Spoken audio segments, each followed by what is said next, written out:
Selamat bersenang-senang. Gimana tuh pamernya?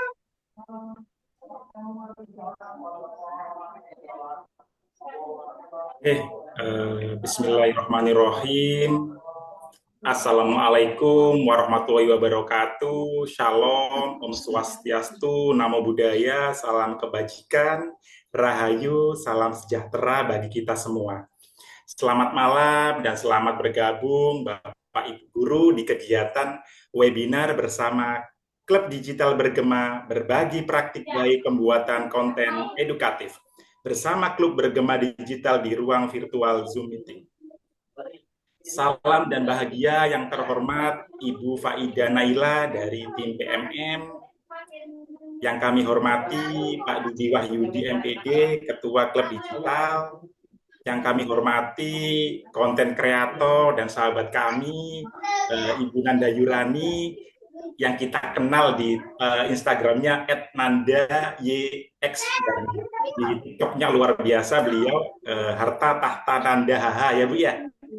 Keren sekali sebagai narasumber kita malam ini, dan akhirnya kita hampir lama tidak ketemu, akhirnya kita bisa tetap nanya lagi, dan pastinya Ibu Bapak peserta webinar berbagi praktik baik pembuatan konten edukatif.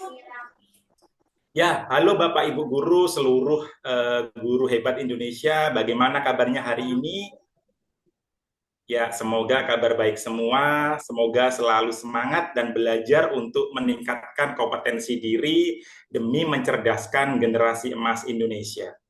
Syukur Alhamdulillah kita masih diberi nikmat dan kesehatan serta semangat untuk belajar bersama mengikuti kegiatan webinar dengan tema berbagi praktik baik pembuatan konten edukatif yang terselenggara pada malam hari ini, Rabu 30 Oktober 2024, bersama saya Fajar Advis yang akan memandu kegiatan selama 90 menit ke depan. Agar kegiatan hari ini berjalan lancar, marilah kita awali dengan berdoa bersama sesuai dengan agama dan kepercayaan masing-masing. Berdoa dipersilahkan. Berdoa dicukupkan. Terima kasih, webinar ini terselenggara atas kolaborasi tim klub digital bergema yang luar biasa, kompak dan solid sekali. Oke, baik Bapak Ibu, setelah ini mari kita simak arahan dan penguatan serta motivasi dari Ibu Faidah Naila yang biasanya kita panggil Mbak Faidah dari tim PMM. Ya, Assalamualaikum Mbak Faidah. Waalaikumsalam warahmatullahi Pak Fajar. Selamat malam. Ya Bu, bagaimana kabarnya Bu? Alhamdulillah, selalu semangat kalau ketemu Bapak Ibu penggerak tuh. Saya, Pak Fajar gimana kabarnya Pak? Alhamdulillah Bu, Alhamdulillah inspirasinya dari Mbak Faida ini tergerak, bergerak dan menggerakkan selalu. Oke, Bapak Ibu, mari kita simak arahan dan penguatan serta motivasi dari Mbak Faida. Waktu dan tempat kami persilahkan. Ya, terima kasih Pak Fajar. Selamat malam. Assalamualaikum Bapak dan Ibu semua. Mungkin saya nggak ngasih arahan gitu ya, karena Bapak Ibu sendiri di sini sudah terarah kayaknya ya. Karena terarahnya karena sudah konsisten gitu ya, bikin pertemuan 2 minggu sekali, dan Bapak Ibu, klub digital ini salah satu klub gitu ya di kegiatan program bergema untuk penggerak komunitas yang berjalan cukup survive gitu ya, bertahan gitu ya dengan berbagai dinamikanya. Bertahannya karena mungkin sama-sama punya eh, sikap dan juga sifat konsistennya gitu ya. Jadi apresiasi untuk Bapak Ibu penyelenggara hari ini, Bapak Ibu penggerak eh, klub digital gitu ya. Ada Pak Dudi, Pak Aziz, Pak Fajar, dan Bapak Ibu yang lain yang mungkin tidak bisa saya sebutkan satu persatu. Apresiasi sekali karena kegiatan ini tuh tidak ada rewardnya gitu ya Pak Fajar, Pak Aziz ya, dan juga Bapak Ibu yang lain. Karena satu-satunya reward hanyalah kepuasan batin karena sudah konsisten belajar. Mungkin itu ya kalau rabaan saya gitu. Jadi terima kasih dan selamat untuk Bapak Ibu yang sudah konsisten hingga hari ini sejak kita bentuk klub digital ini mungkin di sekitar bulan April atau Mei, saya agak lupa, tapi lumayan lama ya untuk sebuah klub yang tidak ada benefit secara tangible-nya gitu ya. Benefitnya mungkin hanya tadi kepuasan pribadi dan juga memang saya percaya ini berhasil karena Bapak Ibu punya semangat belajar yang konsisten.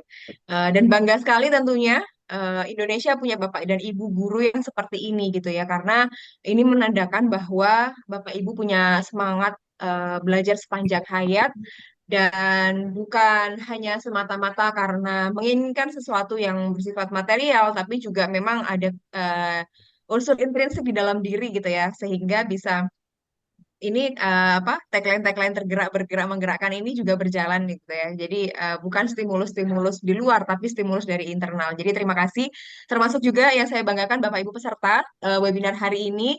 Terima kasih. Kayak saya rasa ini tidak ada rewardnya juga ya, Bapak Ibu, selain ilmu itu sendiri. Jadi terima kasih sudah hadir, terima kasih sudah mau belajar, termasuk juga Bu Nanda. Terima kasih banyak sudah berkenan gitu ya. Malam-malam direpotin nih sama Bapak Ibu klub digital gitu ya untuk sharing di sini. Saya rasa juga tidak ada reward yang setimpal gitu ya, selain keberkahan dari apa yang dibagikan Bu Nanda nanti gitu. Nah, Bapak Ibu membahas tentang konten gitu ya. Mungkin saya sedikit karena saya sendiri bukan konten kreator, jadi juga saya pengen belajar banyak gitu ya dari Bu Nanda. Cuman kalau kita melihat hari-hari ini, kita rasa itu bisa kita jadikan sebuah inspirasi gitu ya, untuk bisa membuat eh, apa ya bahan-bahan eh, eh, konten gitu ya, untuk menyampaikan apa yang ada di kepala kita, apa yang menjadi pengalaman-pengalaman kita, terutama dalam hal menjalankan kurikulum merdeka, menjalankan fungsi sebagai guru dan belajar di PMM gitu. Mungkin kita lihat di luar sana tuh riuh sekali gitu ya tentang keberlanjutan kurikulum saat ini, kemudian kegagalan-kegagalan yang cukup instan di judge-nya gitu ya. Apa ya, pelabelan-pelabelan gagalnya anak-anak tuh kok kayaknya salahnya guru-guru yang pakai kurikulum ini. Saya rasa itu itu sebuah kesimpulan yang sangat instan dan tidak bisa dijustifikasi, tidak bisa diukur saya rasa, dan itu hanyalah menurut menurut saya itu hanyalah omong-omong di sosial media. Tapi kita percaya ya sosial media itu punya kekuatan. Itulah kenapa kita hari ini belajar di sini gitu ya untuk bikin konten.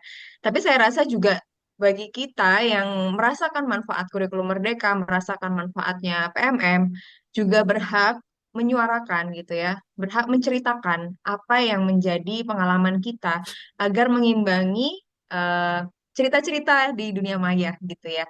Jadi semoga kondisi-kondisi hari ini mungkin punya keresahan-keresahan. Enggak kok, kurikulum merdeka nggak kayak gitu. Saya merasakan positifnya dan lain sebagainya.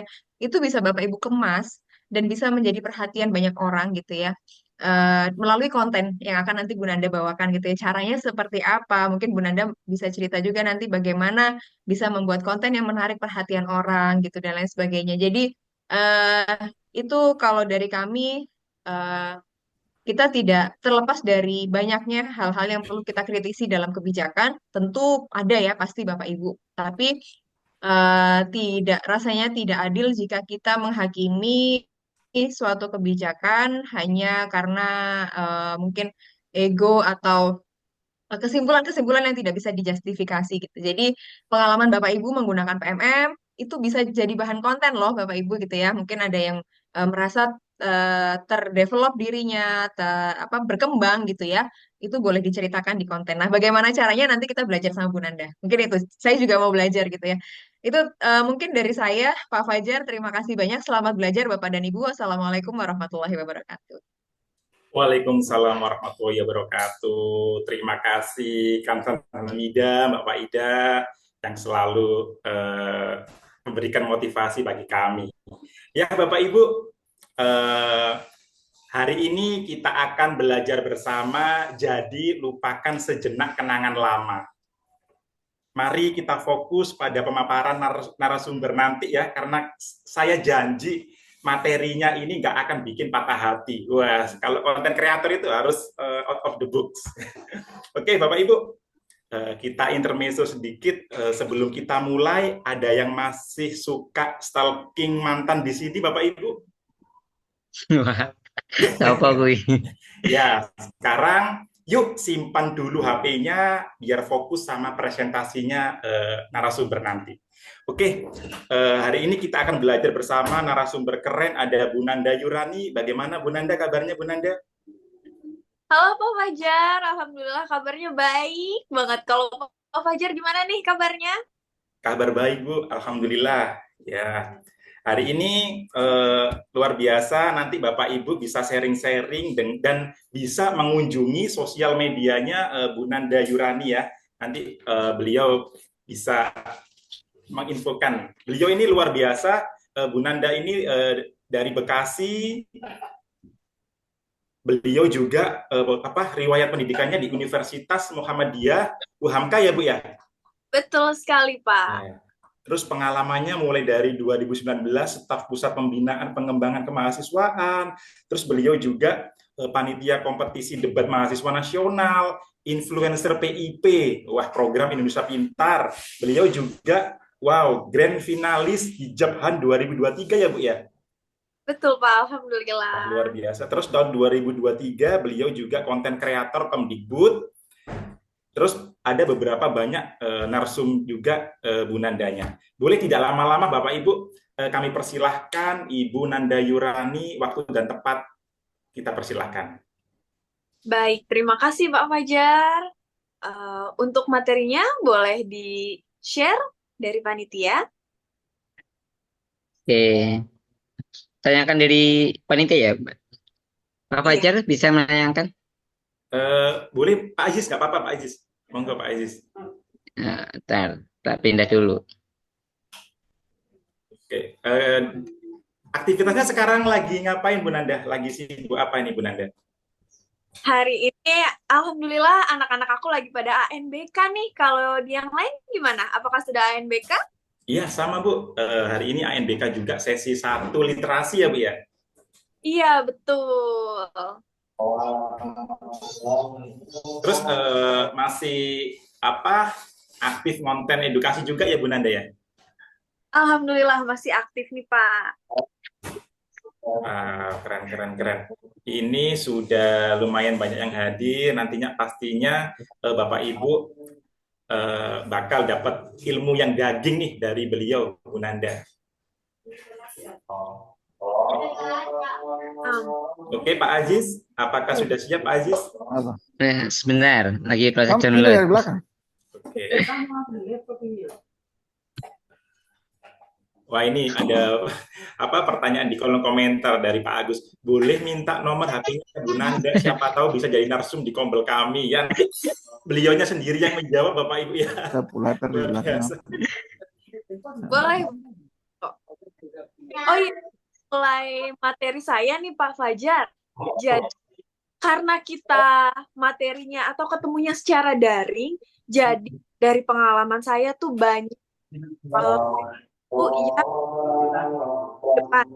Tapi pikirannya suka nggak di depan layar juga Pak. Jadi pikirannya kemana, HP-nya di mana, kayak gitu. Tapi saya yakin sih di materi kali ini pesertanya pasti pada fokus.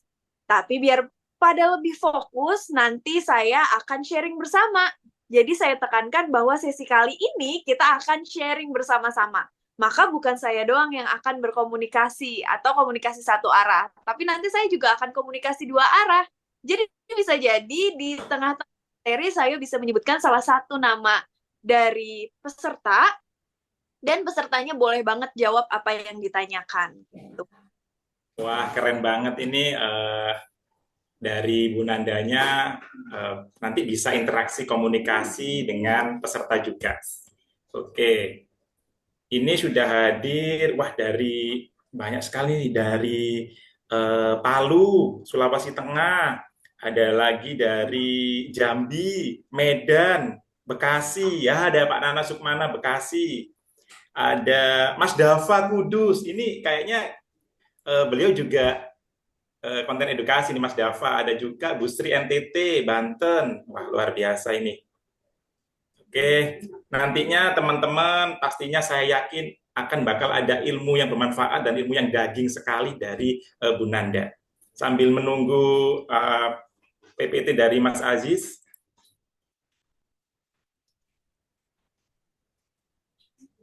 Boleh nih sambil nunggu Pak, kita mau bermain dulu. Walaupun kita secara daring, tapi kita bisa main Pak.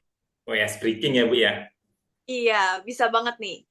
Untuk peserta jangan lupa untuk karena nanti saya dan Pak Fajar akan sering-sering menanyakan reaksi. Contoh, kalau misalkan hari ini Ibu Bapak lagi semangat, lagi senang, boleh banget kasih reaction loss-nya.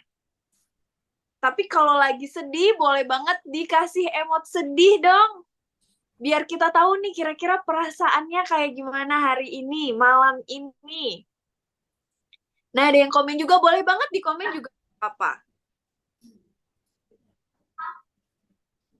Wah, Masya Allah.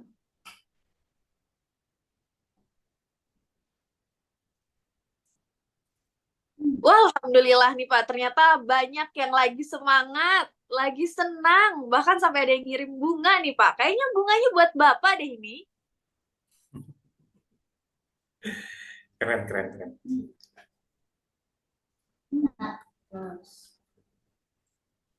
Wow, banyak sekali yang sudah kirim-kirim di kolom chat. Wah, kalau Bu Nanda mengajar di SD Bu ya? Betul Pak. Di jenjang fase apa Bu? Saya fase B. Wih, kelas 2 berarti. Kelas 3. Iya. Oke.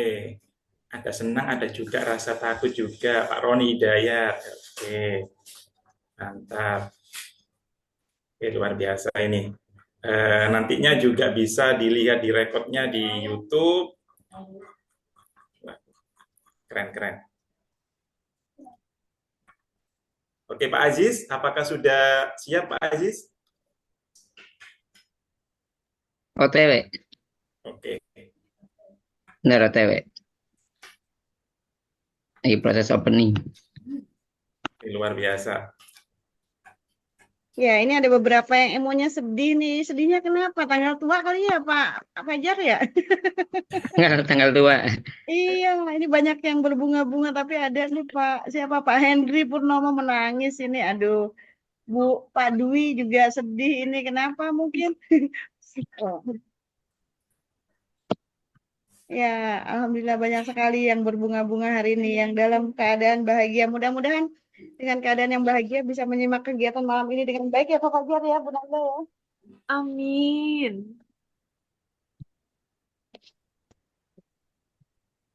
Oke, loading. Oke, teman-teman nanti juga bisa aktif bertanya lewat kolom chat di Zoom atau di live streaming juga boleh. Sedih ANBK Moda Semi 2 hari ini down, kasihan anak SD sampai sore menunggu kepastian. Wah, ya Pak, kalau hari ini untuk yang semi online itu memang trouble. Kalau untuk yang online insya Allah sudah lancar. Oke, screening PPT sudah siap.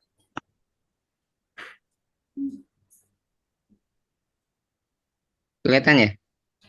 Ya, belum Pak. Saya tak mantau di HP sebentar. Oke. Udah muncul Pak, terima kasih Pak Aziz. Waktu dan tempat kami persilahkan untuk narasumber kita, Ibu Nanda Yurani. Baik, terima kasih Pak Fajar. Bismillahirrahmanirrahim. Selamat malam semuanya. Assalamualaikum warahmatullahi wabarakatuh.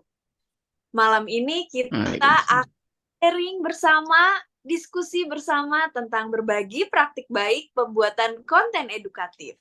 Nah, sebelum mulai, Nanti di tengah-tengah saya akan coba bermain games. Gamesnya itu akan memacu kreativitas kita sebagai guru. Nama gamesnya adalah tebak alasan. Nama gamesnya tebak alasan ya. Nah, ini boleh banget dicontohin dulu sama saya dan Pak Fajar. Jadi, kalau misalkan saya bilang, saya ingin menjadi guru. Karenanya nanti saya akan sebut Pak Fajar. Panggilan dari hati. Nah, Masya Allah, nanti Pak Fajar atau yang disebut itu akan bebas jawabnya apa aja. Jadi saya ingin menjadi guru karena Pak Fajar.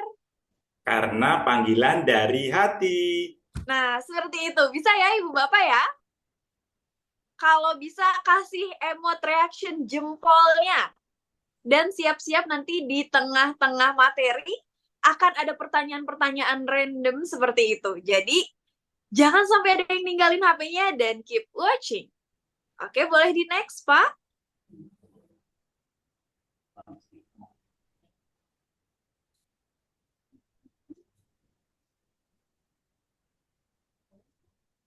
Di sini kita akan cari tahu dulu atau menyepakati kira-kira definisi konten itu apa. Wah, udah ke-spill nih ternyata. Langsung aja di-hide lagi ternyata. Nah, ini bisa jadi tanya jawab dulu nih. Kira-kira tadi siapa yang ngeliat definisinya? Dan menurut Ibu Bapak, kira-kira konten itu apa sih? Apa ya konten? Karena ini sesi sharing atau diskusi, jadi Ibu Bapak boleh banget ketik apapun yang menurut Ibu Bapak definisi dari konten. Oh, konten itu, Miss, yang ada di TikTok loh, itu yang isinya video, itu namanya konten. Itu nggak salah ya, Pak Fajar ya?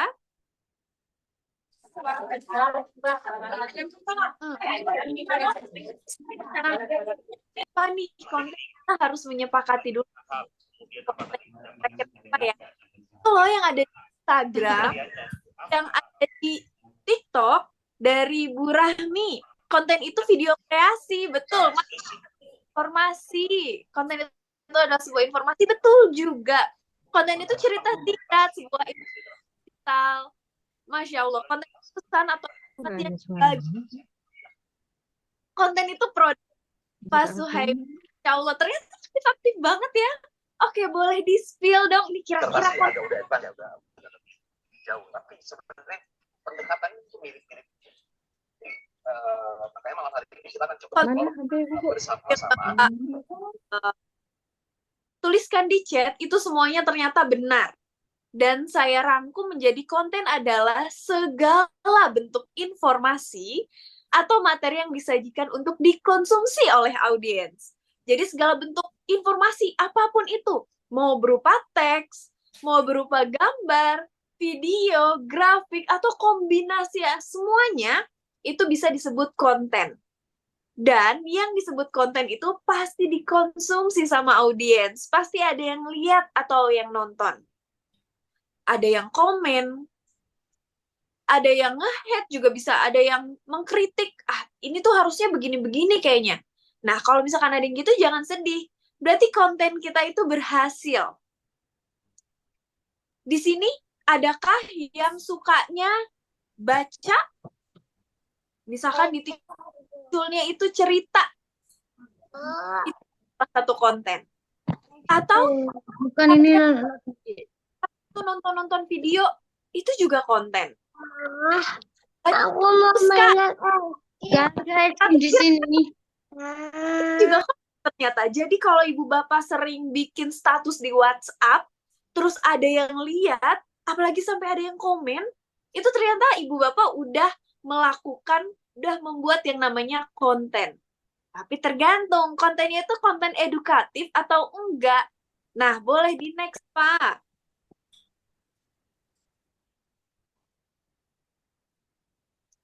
Konten edukatif. Konten edukatif itu apa sih? Konten edukatif adalah materi yang dirancang untuk memberikan informasi, pengetahuan, atau keterampilan pada audiens. Tujuannya adalah untuk mendidik. dan meningkatkan pemahaman tentang suatu topik tertentu. Sebenarnya konten edukatif itu sangat banyak ya, tapi masalahnya kenapa kita jarang suka melihat konten edukatif itu bermunculan? Kenapa kira-kira nggak booming nih, jarang di-like, jarang di-share, jarang muncul jadinya di platform-platform kita. Kecuali kalau kita memang sering melihat konten-konten edukatif, itu pasti akan selalu bermunculan di berbagai platform. Seperti di TikTok, karena algoritma TikTok akan selalu melihat kita senangnya nonton apa. Jadi kalau ibu bapak senangnya nonton yang edukatif, akan selalu muncul yang edukatif. Sama seperti di Instagram. Kalau senangnya nonton yang edukatif, akan selalu muncul yang edukatif. Tapi akan berbeda di YouTube.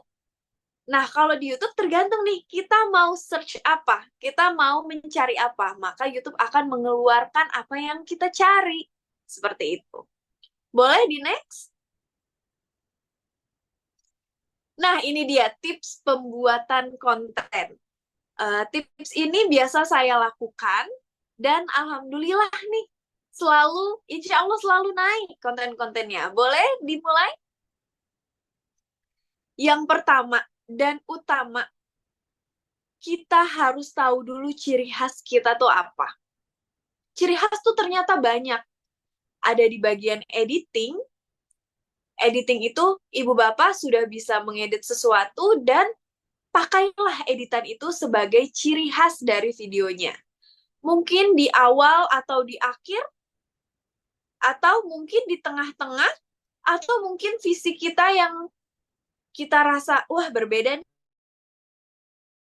Sangat sensitif dengan konten-konten yang saya buat, tapi komentarnya itu adalah, Miss Nanda sipit deh, Miss Nanda kalau ngajar merem ya.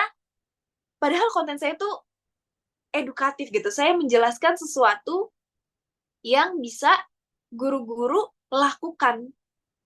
Tapi ternyata melenceng dari target yang mau saya tuju. Namun, itu ternyata nggak apa-apa.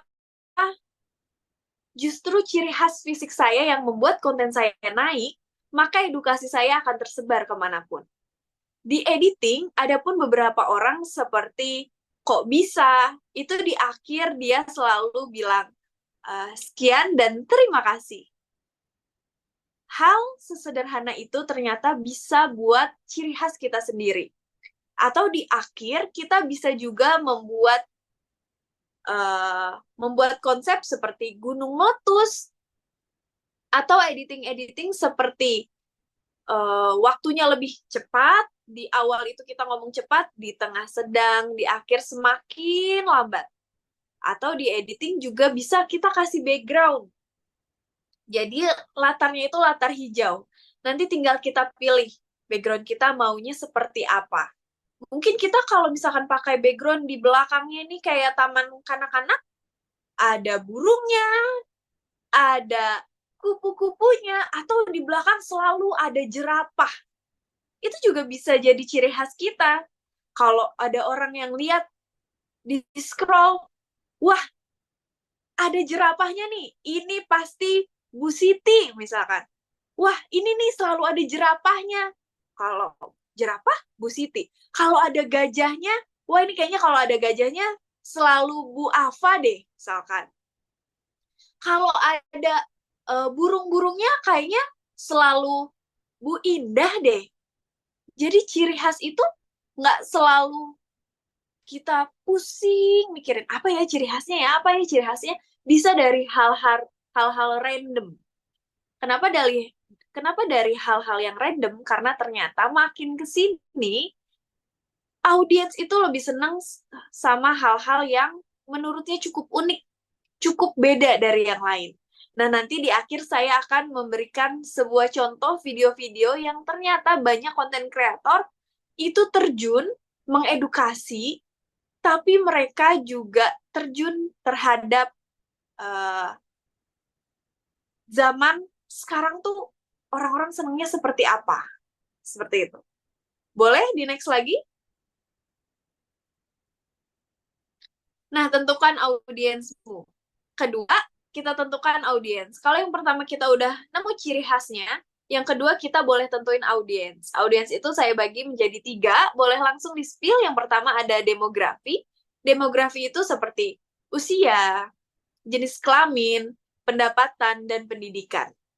Kalau psikografi itu tergantung nih, kepribadian, minat, dan gaya hidupnya seperti apa.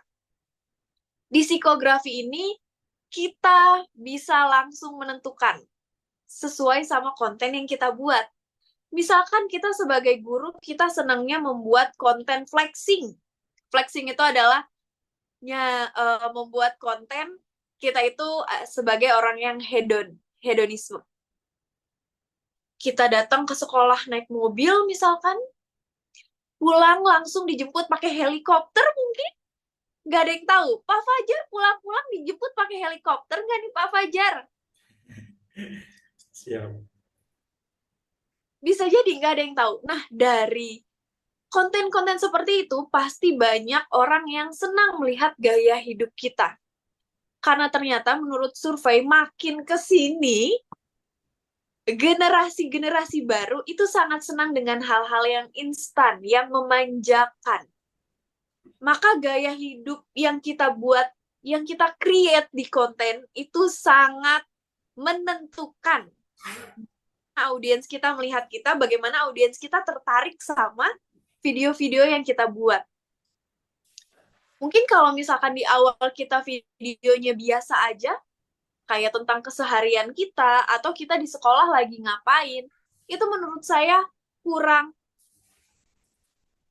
membuat tertarik audiens. Karena kalau dipikir di awal, kita siapa? Kenapa orang-orang mau melihat keseharian kita? Gitu. Jadi di awal kita membuat video, buatlah seunik mungkin.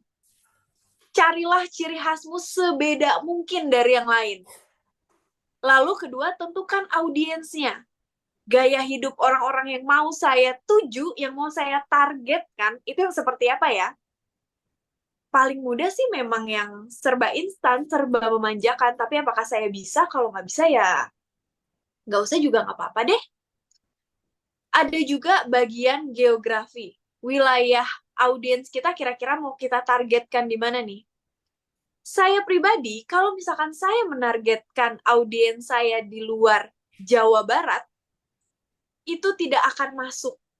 Kenapa? Karena keseharian saya itu adanya di Jawa Barat. Saya tinggal di kota Bekasi yang dekat sama Jakarta. Itulah kenapa keseharian saya akan relate, akan sejalan dengan orang-orang yang memang tinggal di lingkungan saya. Mungkin kalau misalkan orang-orang luar Jawa Barat akan komentar seperti, boleh di sekolah kayak gitu? Kayaknya di sekolah saya harusnya seperti ini deh. Emang kalau di sekolah ice breaking mulu ya? Soalnya di sekolah saya seperti ini. Jadi memang jangankan dari fasilitas, dari karakteristik muridnya, itu juga sangat berbeda. Mungkin kalau misalkan di luar Jawa Barat, anak-anaknya masih senang dengan sesuatu yang tidak online. Tapi kalau misalkan di sekolah saya sendiri, itu anak-anak akan lebih tertarik dengan sesuatu yang online, yang lebih instan.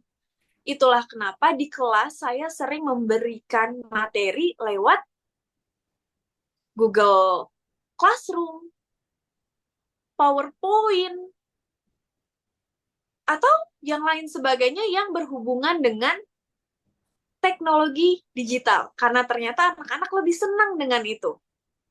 Seperti itu. Jadi di audiens, saya bagi menjadi 3. Yang pertama di demografi, tergantung usia, jenis kelamin, pendapatan, dan pendidikan, itu dicakup secara umum. Jadi kalau ibu bapak sering membuat konten, maka demografi ini akan terlihat dengan sendirinya, akan ditentukan dengan sendirinya.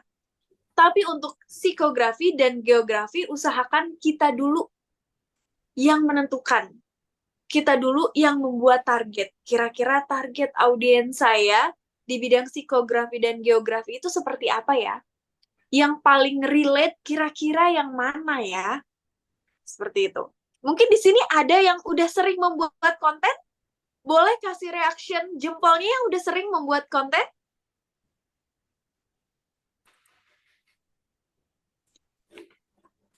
Boleh dikasih jempolnya, jempol. Oke Bu, Pak Hendri. Wah, ternyata Pak Hendri sering membuat konten nih. Siapa lagi nih? Bu Susilo, saya belum konsisten. Wah, Bu Dia. Boleh Bu Dia open mic-nya Bu Dia?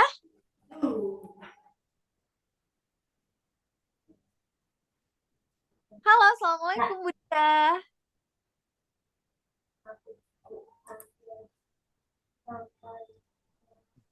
Waalaikumsalam, Miss Nanda. Wah, Masya Allah. Bu Dia, saya lihat di kolom komentarnya udah sering buat konten ya?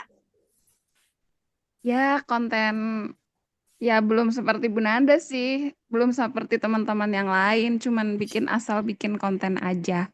Iya, nggak apa-apa banget, Bu. Di konten-konten Ibu pernah ada yang komen nggak, Bu? Hehe, jarang sih, Bu. Nggak apa-apa banget.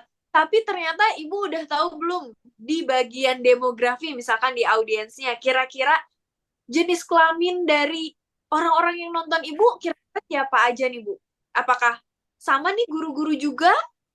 Ibu-ibu dari wali murid? Atau mungkin bapak-bapaknya nih mau lihat Bu Diah di konten-kontennya? Kebanyakan sih wali murid. Kalau yang saya lihat di demografi kayaknya dari usia ya Mbak Miss Nanda, Mm-mm. dari sekitar berapa ya? 18 sampai 30-an kayak gitu. Masya Allah, terima kasih Bu Diah. Sama Miss Nanda, senang ketemu lagi. Kemarin kita ketemu di Solo. Wah, Masya Allah. Terima kasih sudah hadir. Ya, sama-sama. Iya. Baik, untuk yang lain, siapa yang merasa kalau misalkan kita buat konten, itu yang nonton sama tadi kayak Bu Diah. Wali murid kita, atau peserta didik kita. Boleh yang lagi open kamera, dikasih jempol kalau memang saya benar yang merasa bahwa konten-konten yang dibuat itu dominan yang nonton pertama atau audiens kita pertama adalah wali murid atau mungkin muridnya sendiri. Ada yang teman guru nih, Pak Aziz. Murid, wali murid, teman guru, Kak Evi. Siapa lagi? Alumni. Murid dan teman guru. Oke, siswa. Pak Yuda. Bu Erna alumni. Masya Allah. Wali murid dan murid. Nah, dari sini kita ketahui bahwa sebenarnya para guru yang mau jadi kreator, para guru yang mau menyebarkan sesuatu yang edukatif dan bermanfaat, itu ternyata kita nggak mulai dari nol. Yang lain pada mulai dari nol nih, cuma teman-temannya aja yang nontonin, dianya yang nge-share ke grup, ternyata kita tuh enggak. Kita udah punya fans, kita udah punya pengikut. Siapa kira-kira pengikut setia kita? Yang murid-murid kita sendiri. Sekarang mana ada murid yang bapak gurunya, ibu gurunya bikin konten, terus muridnya nggak excited dengan, wah, Miss, habis bikin konten ini ya? Bu, ibu habis bikin konten ini ya? Saya lihat loh, Bu, di TikTok, Bu. Saya lihat loh, Bu, di Instagram ibu habis bikin video ini kan? Atau mungkin yang udah buat konten, anak-anak ada nggak yang ngomong kayak, Bu, saya juga mau dong ada di video ibu, saya juga mau dong ada di video bapak. Pak, nanti jangan lupa di-upload ya. Bu, nanti jangan lupa di-upload ya. Saya tungguin kontennya. Saya liatin kontennya sama akun ibu. Jadi sebenarnya kita sebagai guru itu nggak mulai dari nol. kita udah punya fans kita sendiri, fans sejati kita sendiri, yaitu murid-murid.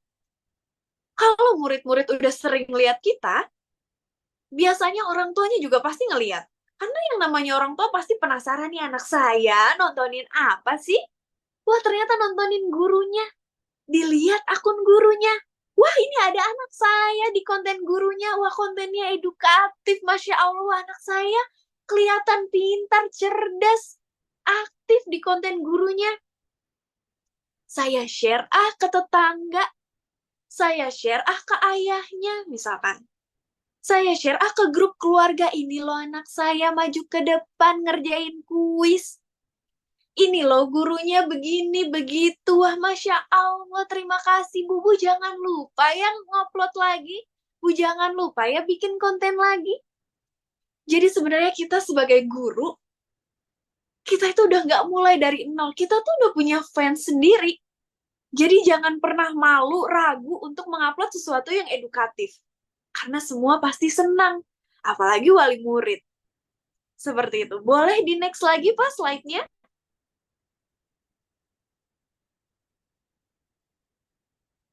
Nah, di sini durasi video. Jadi sebelum saya menjelaskan durasi video, boleh banget dilihat dulu. Ini saya ambil dari Google nih. Ini yang saya kasih ternyata fakta. Berita yang pertama, 73% Gen Z menyukai video pendek. Berita yang kedua, survei 24% waktu Gen Z di Indonesia digunakan untuk melihat fitur short YouTube. Jadi short YouTube itu adalah video-video pendek yang ada di YouTube. Itu masih tahun 2023. Bisa dilihat ya, itu adalah berita tahun 2023. Ternyata saya nemu penemuan baru di 2024, 13 September. Jadi belum lama nih September. Udah ada lagi berita. 91 orang Indonesia lebih suka nonton video pendek. Jadi kalau misalkan di berita yang pertama itu 73% Gen Z. Di berita yang kedua itu 24% waktu Gen Z. Nah, sekarang di 2024, 13 September, beritanya jadi berubah. Jadi 91% orang Indonesia suka nonton video pendek. Wah, Masya Allah. Ini ditemukan pada saat kapan coba? Pada saat TikTok muncul. Jadi ternyata dengan munculnya si TikTok ini, TikTok itu ternyata menjadi kiblat sosial media yang lain. Dengan munculnya TikTok video pendek, Instagram jadi punya Reels. Instagram jadi punya juga video pendek namanya Reels. Dengan munculnya TikTok, YouTube juga jadi punya video pendek. Cuma beda aja namanya. Jadi short video atau short YouTube. Ternyata hampir semua sosial media juga ada. Ibu bapak pasti juga punya yang namanya Facebook. Di Facebook sekarang juga jadi ada tuh yang namanya video pendek. Jadi ternyata dengan munculnya si TikTok ini, dia itu jadi kiblat. Sampai sekarang disurvei bahwa 91 orang di Indonesia lebih suka nonton video pendek. Nah, di sini menjadi tantangan buat kita. Karena orang-orang lebih suka video pendek, jadi gimana caranya kita mengemas suatu video yang edukatif, tapi jangan lama-lama nih ngejelasinnya. Harus singkat, padat, paham.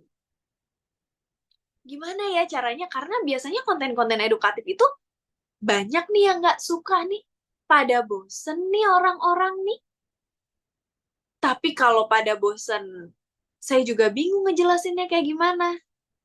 Nah, dalam durasi video pendek ini, biasanya saya maksimal upload itu adalah 1 menit. 1 menit itu udah sangat maksimal saya menjelaskan sesuatu. Saya memberitahu informasi sesuatu itu udah maksimal banget 60 menit. 60 detik, 1 menit. Bahkan biasanya saya itu memasang target 50 detik. Jadi gimana caranya saya membuat konten edukatif maksimal 50 detik? Karena kalau lama-lama ternyata orang tuh pada nggak suka. Boleh diklik lagi? Nah, maksimal 1 menit. Ini adalah tips dari saya. Jadi kalau kita baru mulai, balik lagi, ya. Jadi kalau kita baru mulai membuat video, jangan buat video panjang-panjang, apalagi menjelaskan sesuatu yang panjang. Karena belum tentu semua orang suka, bahkan di survei orang-orang lebih suka nonton video pendek. Lagian kalau misalkan kita buat sesuatu yang panjang-panjang nih, kita menjelaskan sesuatu yang panjang, itu orang bukan nonton. Itu orangnya tidur, Bu, Pak. Jadi lebih baik kita membuat video yang durasinya tuh pendek. Langsung ngomongnya tuh cepet-cepet aja. Jadi nanti orang kalau ngeliat nih, ini tadi dia ngomong apa ya? Kayaknya tadi dia ngomong ini deh, ngomong itu deh. Atau bisa kita pakein subtitle di bawahnya. Itu adalah salah satu tipsnya. Silahkan dicepetin videonya, diedit lebih cepat durasinya. Jadi dicepetin, cuma di bawahnya kasihin narasi. Kasihin teks. Itu akan membuat video kita lebih disukai banyak orang. Karena mau nggak mau orang jadi ngeliatin teks kita nih, yang cepat itu. Seperti itu. Boleh di next lagi? Nah, ini adalah hook. 3-10 detik video pertama. Jadi, di video pertama itu, kita tuh harus punya hooknya. Karena ini adalah cinta pertamanya orang-orang lihat video kita. Kalau tidak suka, maka tidak lanjut kalau sekarang mah. Di 3-10 detik pertama, kita itu harus membuat orang-orang penasaran. Ini saya udah buat 5 contohnya. Yang pertama, ini dia 5 hal yang harus kamu ketahui. Yang kedua, jangan pernah lakukan ini kalau kamu titik-titik-titik. Cara cepat untuk titik-titik-titik. Rahasia naikin engagement membaca artikel kita. Atau mengungkap misteri engagement yang stuck. Contoh misalkan, saya ngasih tips yang nomor 5. Mengungkap misteri video kita yang nonton sedikit. Pasti ibu bapak udah lihat ini. Wah, relate nih sama saya. Wah, sama nih kasusnya sama saya. Viewer saya juga stuck. Viewer saya juga nggak naik-naik. Langsung nih dipantengin. Mengungkap misteri viewersnya tidak naik-naik. Yang pertama, itu karena kamu tidak konsisten. Maka kedepannya lebih konsistenlah membuat video. Dalam hati saya udah konsisten kok. Tapi nggak naik-naik nih viewersnya. Lanjut deh video yang kedua, pantengin dulu. Video kedua. Pencahayaannya harus bagus misalkan. Jangan sampai mukanya burem. Apalagi sampai HP-nya nggak punya kamera. Gimana bisa buat video, audionya doang? Jangan sampai ya. Dalam hati, lah iya, HP saya udah bagus banget. Ini udah iPhone ke-20. iPhone generasi 20 nih HP saya. Tapi nggak naik-naik juga. Terus gimana dong? Sampai ditontonin. Sampai tips kelima nih. Tapi ternyata semua udah kita coba. Nah, pas lagi ibu bapak nontonin sampai tips akhir, itu ternyata ibu bapak sudah kemakan trik dalam hook. Berarti hook dalam video ini tuh udah bagus banget, karena cinta pertamanya langsung dapet. Sekarang saya mau coba ibu bapak, nih yang lagi pada bengong, ngeliatin apa nih? Saya juga nggak tahu nih. Bu Fitria lagi nengok kanan kiri. Mungkin yang lain boleh banget di open kameranya on cam biar saya nggak kelihatan kayak ngomong sendiri. Boleh dong di onin kameranya. Lagi pakai mukena juga nggak apa-apa.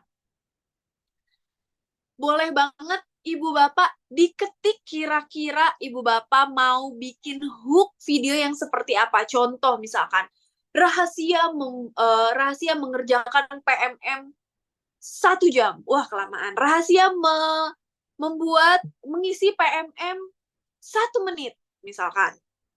Nanti kan orang-orang pada nontonin tuh video kita. Atau mungkin ibu bapak punya hook yang lain. Rahasia menjadi guru idola di sekolah, misalkan. Nanti orang-orang pada nonton. Atau apa nih kira-kira hook ibu bapak yang mau ibu bapak share di sini?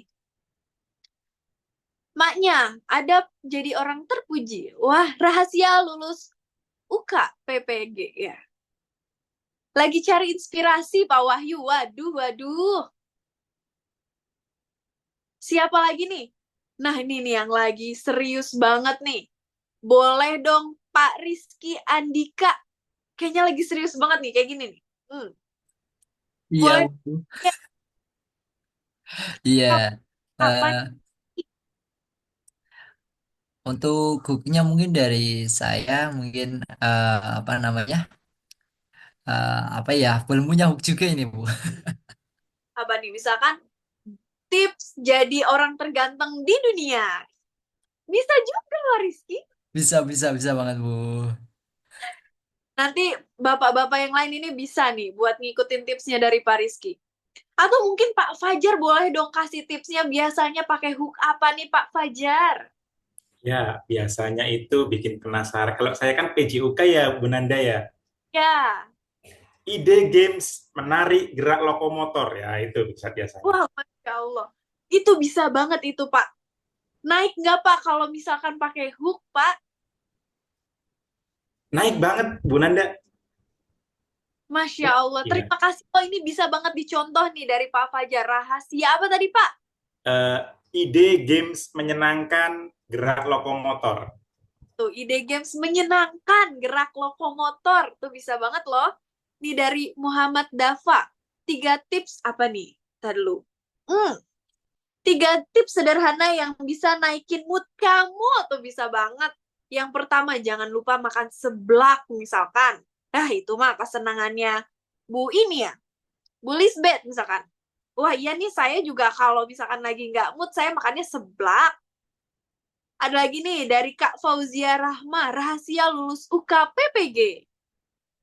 Hook Bu Guru Nafa, mau kurus tapi tetap kenyang. Wah, ini pasti banyak ini yang.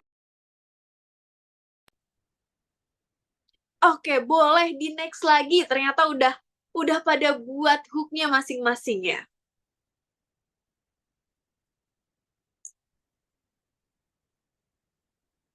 Teknik terlarang menjadi guru. Nah, itu tuh apa tuh? Yang seperti ini nih, Pak. Perlu kita gali, Pak. Saya senang hook-hook yang seperti ini tuh saya juga nonton ini. Teknik terlarang menjadi guru. Pak Catur Pamungkas. Mana nih Pak Catur? Boleh dong Pak Catur di open mic-nya? Gak usah open cam juga nggak apa-apa.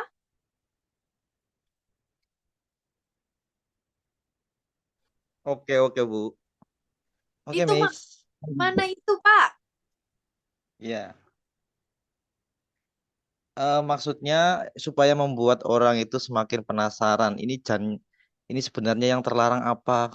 Kan sekarang lagi banyak algoritma yang negatif tentang guru. Nah, itu kita putar balikan lewat konten positif mengenai Sekali, Pak. clickbait seperti itu. Betul sekali. Nah, kalau Bapak pengen buat teknik terlarang menjadi guru, kira-kira isinya apa aja sih, Pak? Isinya saat ikut pelajaran siswa haram ngantuk gitu.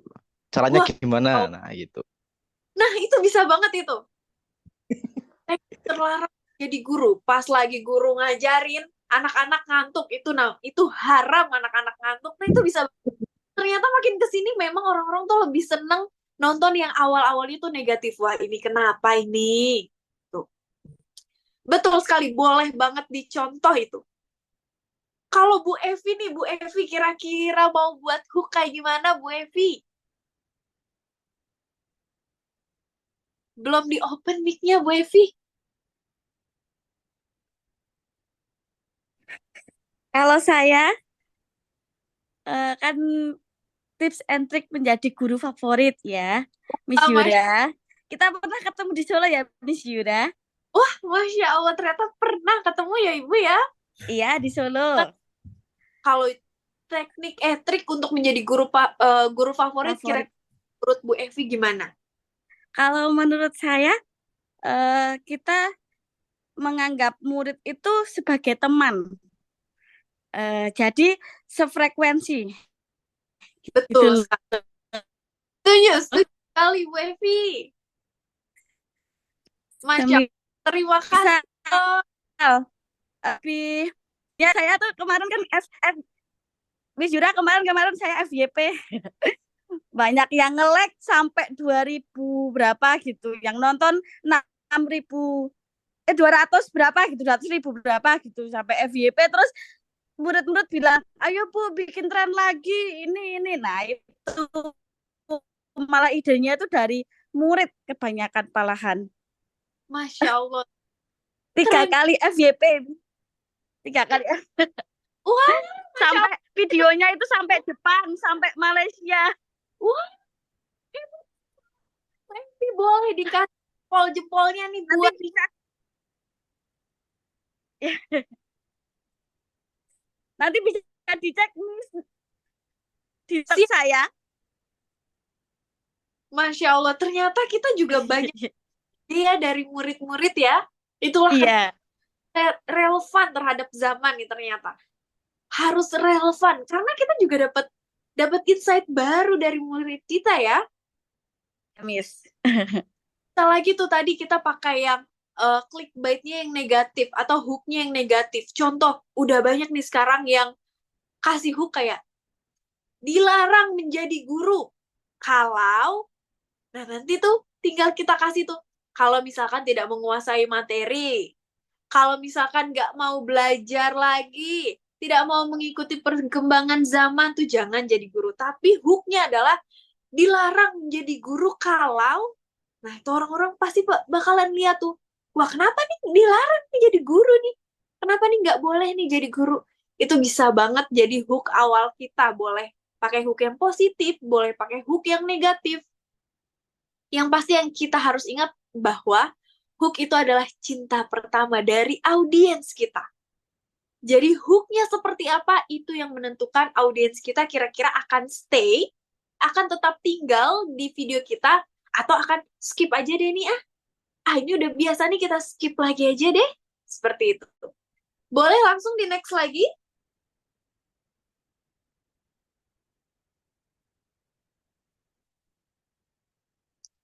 Goals. Nah ini hasil akhir yang kamu mau pengenin, yang kamu inginkan tuh hasil akhirnya seperti apa?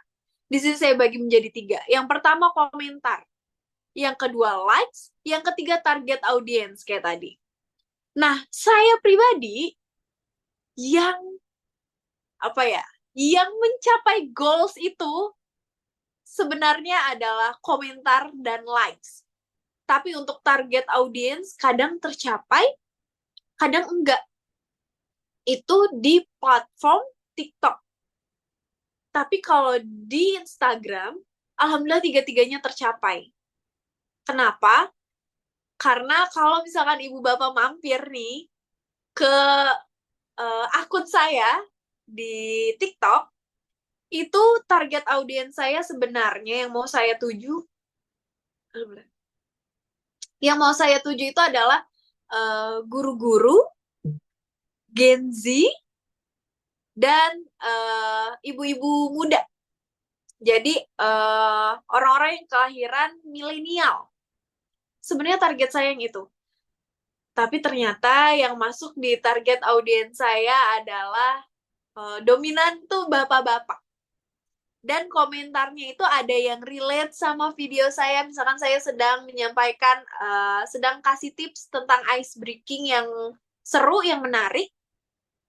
Tapi kebanyakan komentarnya tuh kayak, Miss Nanda keren banget bisa ngajar sambil tidur. Missnya tidur ya, wah Missnya merem nih, seperti itu. Jadi di komentar pun ada yang goals, ada yang enggak. Di target audience dalam TikTok, ada yang goals, ada yang enggak. Tapi justru ketidak-goalsan itu, saya mendapatkan sesuatu yang baru, yaitu namanya FYP, For Your Page. Naik videonya. Dengan naik tersebut, ternyata banyak guru-guru atau ibu-ibu muda yang terbantu dengan bagaimana cara parenting terhadap anaknya. Kira-kira anak saya nih, kenapa ya? Kenapa anak saya unik sekali seperti ini? Kalau misalkan video saya sesuai target, mungkin yang nonton cuma 2.000, 3.000, 10.000. Dan itu tidak akan menyebar luas. Tapi karena ketidakgoalsan itu, alhamdulillah video saya menyebar luas dan lebih bermanfaat buat yang lain. Mungkin kalau nggak goals di target audience, nggak terlalu edukatif, mungkin video saya bisa jadi lucu karena nggak sesuai. Target saya adalah guru-guru muda dan ibu-ibu muda, jadi menurut bapak-bapak mungkin videonya lucu, aneh. Kenapa nih anak bisa kayak gini? Kenapa sih guru kayak gini? Karena nggak sesuai apa yang mau saya sampaikan ke siapa yang saya sampaikan, ke siapa yang nonton. Tapi ternyata itu nggak apa-apa. Tapi setidaknya kita udah punya goals kita sendiri. Kira-kira saya mau hari ini like saya tuh ada sekian orang. Kalau misalkan hari ini target saya likes 5 orang, maka minggu depan saya maunya like 10 orang. Kalau minggu depan target saya likes-nya 10 orang, maka minggu depannya lagi 15 misalkan. Berarti harus ada yang diubah, harus ada yang diganti. Dan goals itu nggak harus tiap upload beda goals. Ya nggak apa-apa, seminggu kita goals-nya 3 video dulu deh. Video pertama viewersnya sedikit nih, video yang kedua agak naik, video yang ketiga wah lumayan naik nih, kira-kira bedanya di mana ya? Oh, bedanya di opening. Wah, orang-orang lebih suka openingnya yang pakai negatif-negatif nih. Berarti di minggu depan saya coba pakai hook yang negatif. Minggu depannya lagi, wah iya nih bener nih agak naik nih yang hook negatif. Tapi kok yang ini menurun ya, yang ini tuh biasa aja nih, viewersnya cuma stuck di 200. Oh, mungkin karena penjelasan saya itu terlalu lama. Jadi abis hook, nggak dijabarin. Abis hook masih dibuat penasaran aja. Jangan menjadi guru. Kenapa sih kita nggak mau jadi guru? Mau tahu tipsnya? Tonton ya video ini. Wah, itu kelamaan.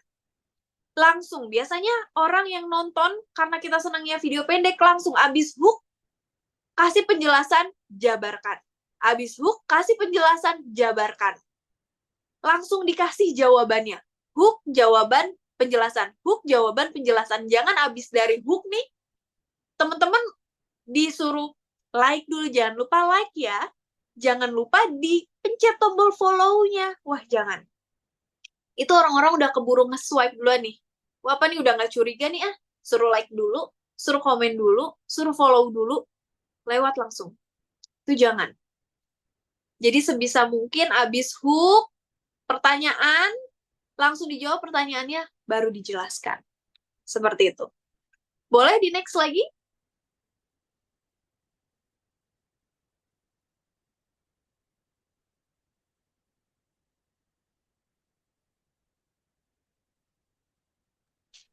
Pak Ajis. Halo Pak Ajis. Oh. Baik. Nah nih, nggak punya ide. Ada nggak di sini ibu bapak yang suka nggak punya ide? Kira-kira hari ini kita mau bikin konten apa ya? Ya, sering kali. Sering ya. Nah biasanya apa sih yang jadi solusi ibu bapak kalau misalkan nggak punya ide? Apakah diskusi sama teman? Saya sih lebih sering nanya sama teman saya ya, rekan sejawat, Miss.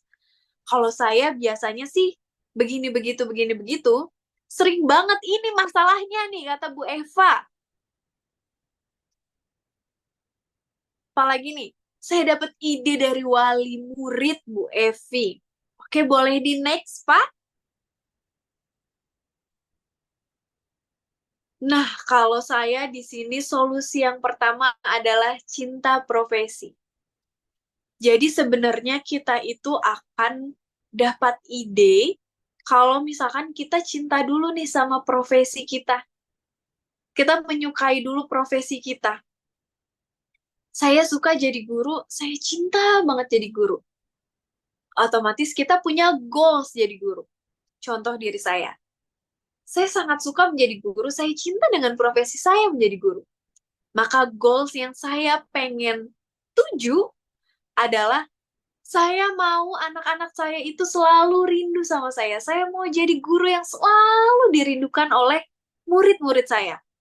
Maka, kalau misalkan murid-murid saya saya umumkan untuk hari Selasa tanggal merah libur. Lalu anak-anak saya langsung bersorak ria, yeay hari Selasa libur, yeay tanggal merah. Maka saya yang akan tersindir, saya yang akan sensitif perasaannya. Kenapa ya? Kenapa anak-anak saya malah seneng kalau nggak ketemu saya? Padahal mungkin bagi beberapa orang itu adalah hal yang normal. Siapa sih yang nggak suka libur? Tapi untuk diri saya, ya saya akan tersinggung. Kenapa nih? Kenapa nih anak-anak? Kok pada seneng sih nggak ketemu saya? Dengan adanya perasaan itu, dengan adanya goals kita akan membuat pembelajaran menjadi lebih seru. Anak-anak jadi kangen sama saya. Nah, gimana nih anak-anak biar kangen nih sama saya? Ya, saya membuat pembelajaran menjadi semenarik mungkin. Dan ternyata kalau misalkan kita cinta sama profesi juga, yang saya highlight di PowerPoint saya adalah 99,99999 plus kantung kebahagiaanku. Jadi, untuk jadi guru, ternyata kita dianugerahi sebuah kebahagiaan yang tidak didapatkan oleh profesi-profesi lain. Mungkin kebahagiaan kita dianggap sederhana. Tapi kesederhanaan itu yang membuat diri kita merasa utuh.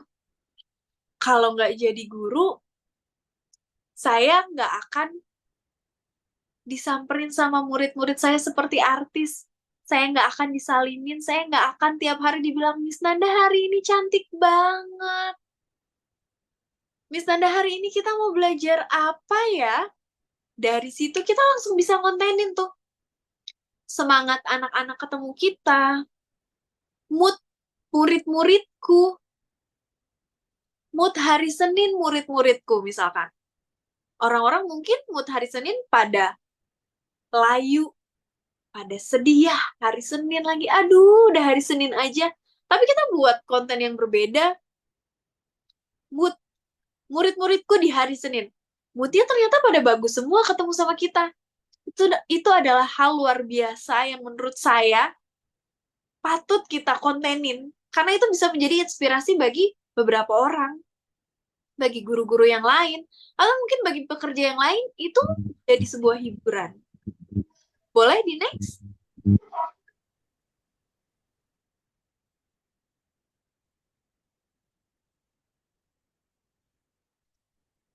Yang kedua adalah relevan terhadap zaman. Nah, menurut saya ini sangat penting.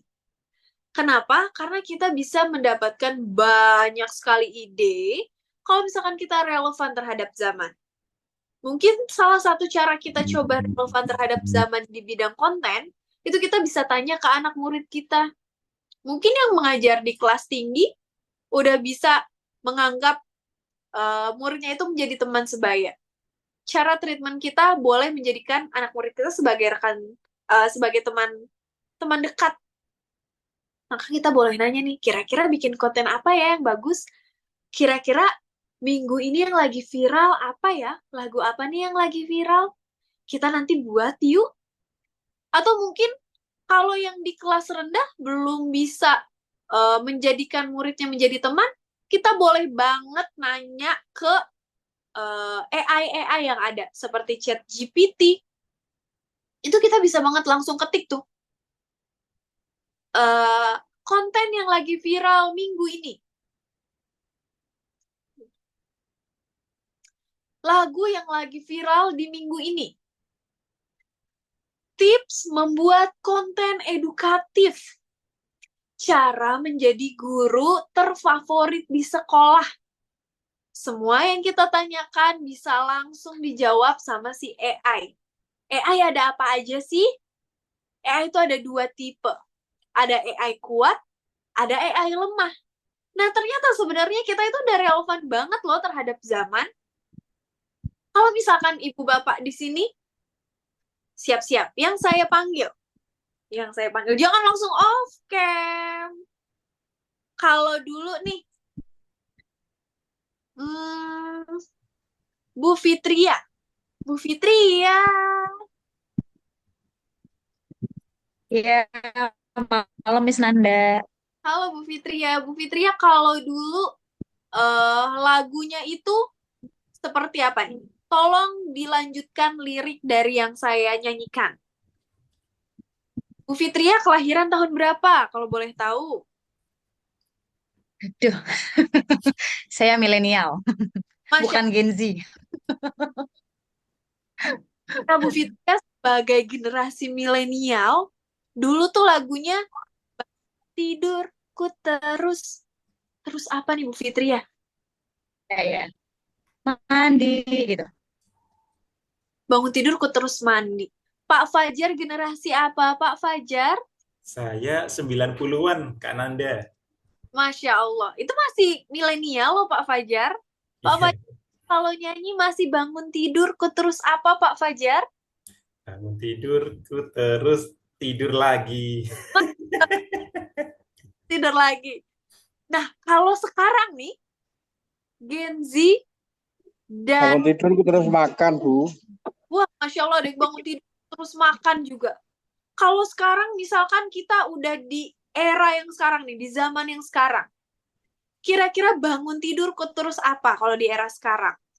Buka HP, buka WA. HP. Buka HP, buka WA. HP. HP Nah, pokoknya. HP pokoknya. Pak Fajar kalau ke sekolah, mendingan kelupaan bawa laptop, apa mendingan kelupaan bawa HP? Iya, mending lupa bawa laptop, Ibu. Wah, bawa laptop ternyata. Iya. Sama-sama elektronik soalnya. Sekarang coba saya tanya, Pak Aziz cakep, tuh kan, pakai B. Pak Aziz, kalau pengen berangkat ngantor, mendingan salah kostum atau lupa bawa HP, Pak Aziz? Itu podo pentingnya HP ya. Nah, nggak apa-apa salah kostum ya, diledekin sama temen-temen. Yang penting jangan lupa bawa Bawa HP buat absen.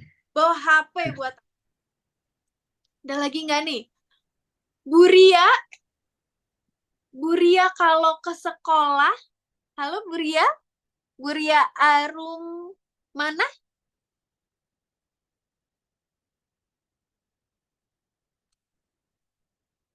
Bisa terdengar?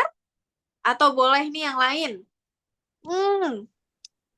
Oh, ini ada Bu Ati. Mendingan kelupaan bawa dompet daripada kelupaan bawa HP. Mendingan kelupaan bawa dompet daripada bawa HP.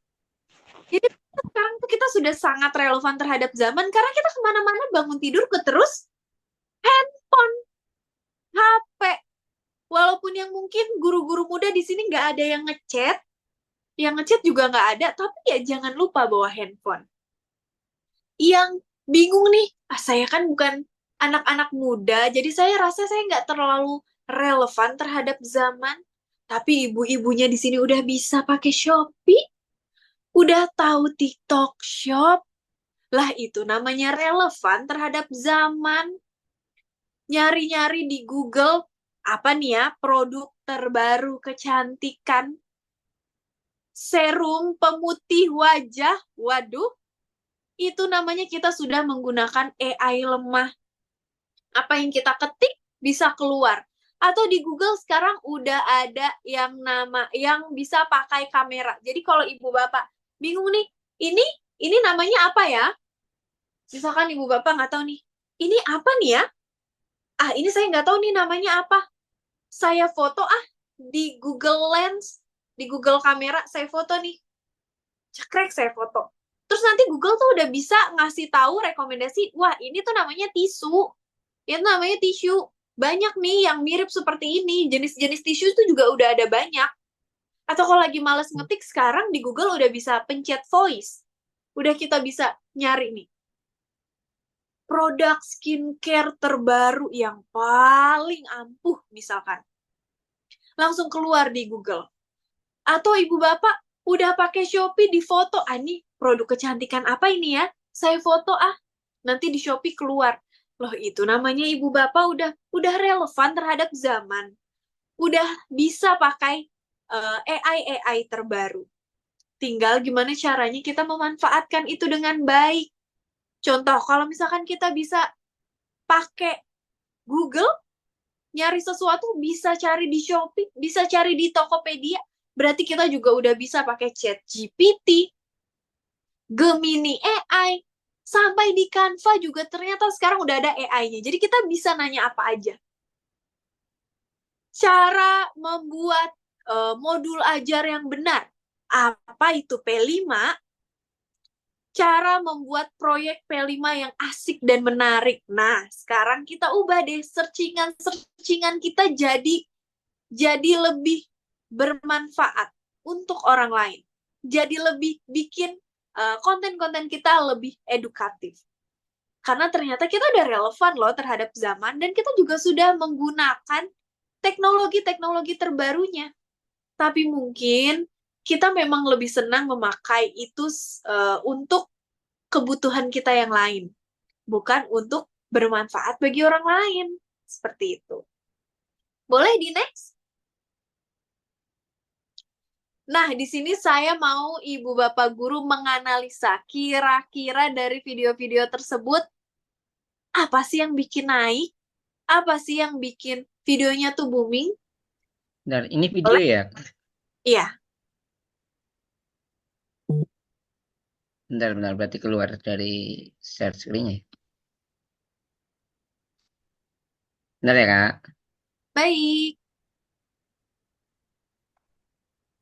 Dalam video saya nanti, Ibu Bapak boleh banget nih mantengin dulu, liatin dulu, karena nanti saya akan pilih secara random. Dalam video-video tersebut, itu adalah video-video yang viral, yang booming. Jadi viewersnya tuh bukan berapa puluh, udah ratusan, bahkan sampai jutaan. Videonya edukatif, tapi bisa naik, bisa booming. Kira-kira karena apa nih? Videonya edukatif, tapi bisa booming. Kenapa nih kira-kira? Boleh di-play, Pak. Yang pernah pacaran, misalnya A. Ada 3, yang 1.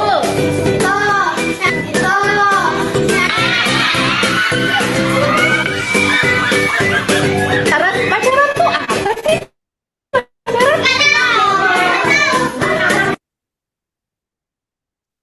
Nah, di video tersebut itu saya mendapatkan viewers sampai 1 jutaan. 1 jutaan viewers, mungkin sekarang sudah agak naik, saya juga belum ngecek lagi. Menurut Ibu Bapak, itu kira-kira konten yang edukatif atau bukan? Boleh diketik di kolom chatnya. Kira-kira itu kontennya tentang apa ya? Kenapa bisa naik ya? Mungkin boleh di-play sekali lagi, Pak.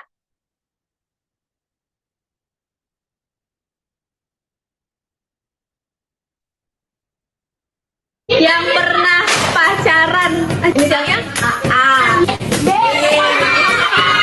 Ada 3, yang 1.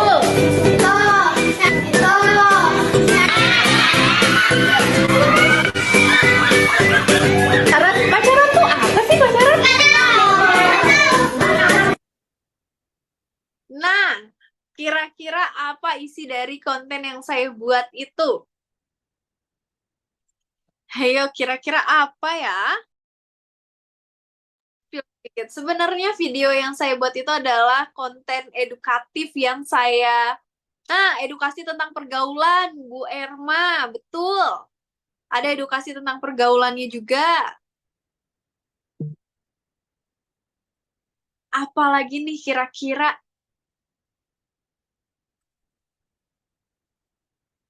Tentang pacaran.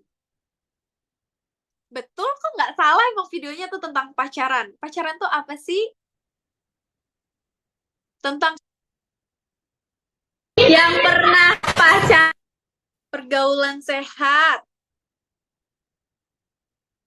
Konten yang melibatkan kebiasaan siswa, konten edukasi PDKT sama anak, betul sekali. Jadi pertama kali saya membuat video ini sebenarnya tujuan saya adalah menyadarkan audiens saya bahwa anak SD itu ternyata udah pacaran loh. Dan kita sebagai guru itu nggak boleh langsung menjudge atau menghakimi anak kamu tuh masih kecil, nggak boleh ya pacaran-pacaran dulu, nanti kalau udah gede baru pacaran. Itu yang dilontarkan sama guru saya dulu. Tapi kalau saya lontarkan itu ke anak didik saya sekarang, wah mental ibu bapak, boro-boro saya didengerin. Saya yang dijauhin, jadi gurunya yang terdiskriminasi. Kalau saya bilang gitu, kamu kan masih kecil nak, jangan pacaran, gak boleh ya pacaran masih kecil. Walaupun faktanya itu benar, memang anak kecil nggak boleh pacaran, itu benar. Tapi bagaimana cara kita menyampaikan sesuai sama zaman sekarang tuh kayak gimana? Jadi edukasi di sini adalah saya mau menyampaikan bahwa anak-anak sekarang tuh udah pada pacaran loh. Tapi cara kita menyampaikan itu jangan langsung dihakimi bahwa dia itu masih kecil, nggak boleh pacaran. Cara saya di sini adalah benar kata ibu bapak tadi sekalian. Saya PDKT sama anak-anak saya. Saya menganggap anak-anak saya itu ya teman saya. Makanya di sini saya sambil ketawa, saya tanya inisialnya apa. Dan dengan seperti itu jadi kebongkar. Ternyata di anak-anak saya ada yang udah pacaran 3 kali, ada yang 2 kali, ada yang sekali. Itu anak SD, Ibu Bapak. Udah pacaran segitu banyaknya, saya juga heran. Tapi kalau misalkan saya langsung judge, nggak boleh pacaran ya. Mana saya tahu dia udah pacaran 3 kali. Saya tahu dia pacaran aja berarti udah alhamdulillah. Seperti itu. Tapi di akhir saya udah kasih kalimat evaluasi. Di akhir baru kita evaluasi. Kita tanya pacaran itu menurut kalian tuh apa sih? Kenapa kalian bisa pacaran? Apa sih yang membuat kalian kok bisa pacaran? Anak saya ada yang jawab, iya Miss, soalnya dia nanya, kamu mau jadi pacar aku nggak? Aku jawab, mau. Berarti namanya pacaran. Ada yang mendefinisikan seperti itu, ada juga yang mendefinisikan, iya Miss, soalnya kita di WhatsApp udah pernah video callan. Jadi otomatis dia jadi pacar aku, Miss, karena aku udah pernah video callan sama dia. Jadi ternyata definisi pacaran menurut anak-anak tuh beda-beda. Ada yang video callan itu udah pacaran, ada yang harus dinyatakan dulu, kamu nggak jadi pacar aku, mau? Baru tuh namanya pacaran. Tapi setelah itu harus kita evaluasi lagi. Pacaran itu apa? Kenapa kamu bisa pacaran? Kamu tahu nggak kalau pacaran itu bisa ngabisin uang kita loh. Jadi secara nggak langsung kita arahkan mereka bahwa pacaran itu lebih banyak negatifnya daripada positifnya. Mungkin kalau saya ngomong, karena saya bukan guru agama, basicnya saya bukan guru agama, maka kalau misalkan saya ngomong dari segi agama, mungkin akan mental ke anak-anak. Pacaran itu dosa. Nanti takutnya kamu begini, begitu, mungkin akan lebih tidak masuk, tidak relate ke anak-anak. Tapi kalau saya ngomong kayak, kamu tahu nggak, nak? Kalau pacaran kan kamu jadi sering main sama dia. Jadi sering jajan, jadi sering jajanin pacarnya nggak? Iya. Uangnya jadi sering habis ya. Jadi kita kasih tahu kerugian-kerugian kalau misalkan pacaran tuh dampaknya jadi seperti apa sih? Kalau kamu pacaran kan nanti pacar kamu cemburu, nak. Kamu jadi nggak boleh main sama si ini. Iya sih, Miss, aku tuh pernah dicemburuin. Aku jadi nggak main sama temen aku si A, sama si B juga nggak boleh. Iya kan, jadi kurang enak kan kalau pacaran? Kalau sekarang kayaknya menurut Miss Anda mendingan temenan dulu deh. Biar kamu nggak dilarang main sama si A sama si B. Itu akan lebih masuk untuk saya yang basicnya bukan guru agama. Jadi dalam video ini bisa naik karena edukasi saya rangkai sebaik mungkin jadi video yang lucu. Jadi edukasinya nggak terlalu kelihatan. Dan di awal hook itu saya sebagai guru SD langsung, seperti yang kita lihat, pacaran. Itu akan mendistract orang-orang, wah masih SD udah pacaran, wah kok gurunya kok malah ngajarin pacaran. Tuh bagi orang-orang yang tidak terlalu paham, kok malah ngomongin pacaran?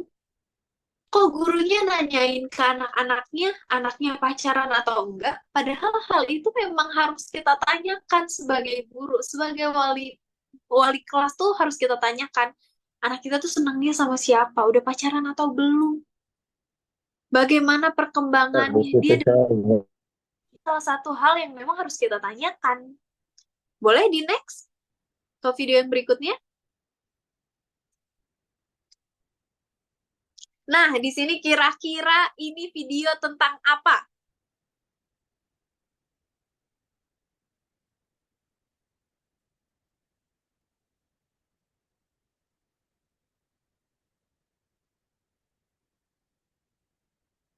Sudah siap semua? Siap, dokter. Lebih keras. Sepasang pusing sehari-hari.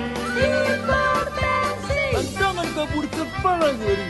Hipertensi. Kalau dadamu terasa terhimpit. Hipertensi. Cek tensi jangan abaikan ini. Hipertensi. Ready? Hipertensi. Hipertensi. Hipertensi. You sadari.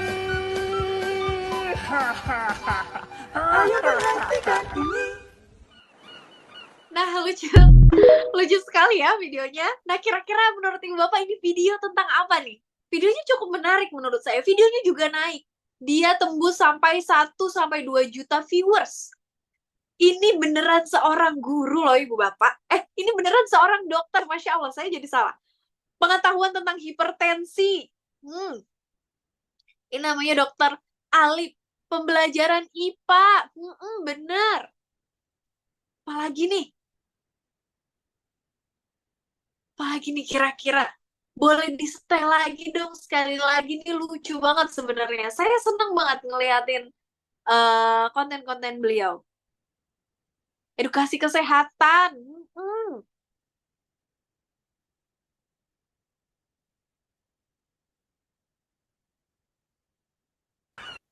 Sudah siap semua? Siap, dokter. Lebih keras. Siap, dokter. Sepasang pusing sehari-hari. Hipertensi. Tantangan kabur kepala nyeri. Hipertensi. Kalau dadamu terasa terhimpit. Hipertensi. Cek tensi jangan abaikan ini. Hipertensi. Ready? Hipertensi. Hipertensi. Hipertensi. You sadari. Ayo perhatikan Ya, betul sekali. Konten edukasi yang dibungkus dengan lucu banget, dan dia sebenarnya kreatif, sangat kreatif. Di awal dia pakai background itu tentang opening dari SpongeBob, bahkan dia juga membuat lagu dari nada-nada opening SpongeBob, tapi liriknya diganti jadi ciri-ciri hipertensi. Kenapa dia sampai buat video seperti ini? Karena ternyata dokter Alip ini sadar bahwa di TikTok kita bisa viral kalau misalkan kontennya lucu. Kalau misalkan kontennya agak nyeleneh. Dia sadar akan itu. Maka dia memberikan edukasi yang dirangkai dengan selucu mungkin, seunik mungkin. Akhirnya dia nyanyi pakai lagunya SpongeBob, liriknya diganti. Tapi edukasinya dapet banget nih tentang hipertensi. Ciri-ciri hipertensi, dada terasa terhimpit, dan lain sebagainya. Itu ya ciri-ciri dari hipertensi. Seperti itu. Dan video ini tembus sampai 1-2 juta viewers. Itu sangat banyak. Dan membantu banyak orang untuk mengenali gejala hipertensi. Jadi konten edukatif ternyata sekarang gak harus menjaga marwah segitu tingginya. Marwah kita misalkan, saya ini seorang guru, saya maunya marwah saya tuh ada di angka 100. Gak apa-apa juga. Boleh. Bahkan kita sebagai guru memang harus menjaga marwah kita. Wajib. Tapi kalau mau viral, kita berilah yang lucu-lucunya juga, tanpa menjatuhkan marwah kita. Kita boleh menjadi lucu kok jadi guru, tanpa harus menurunkan derajat kita. Dan memang tugas kita sekarang adalah memberikan edukasi bukan hanya ke peserta didik, karena kita dianjurkan untuk berkolaborasi. Boleh di next ke slide yang berikutnya? Nah, di video ini kita tetap bisa menjaga marwah kita sebagai guru, tapi kontennya tetap tentang edukasi. Jadi edukatif, kontennya tuh tetap edukatif. Contohnya kita bisa pakai editing yang seperti ini. Boleh di-play?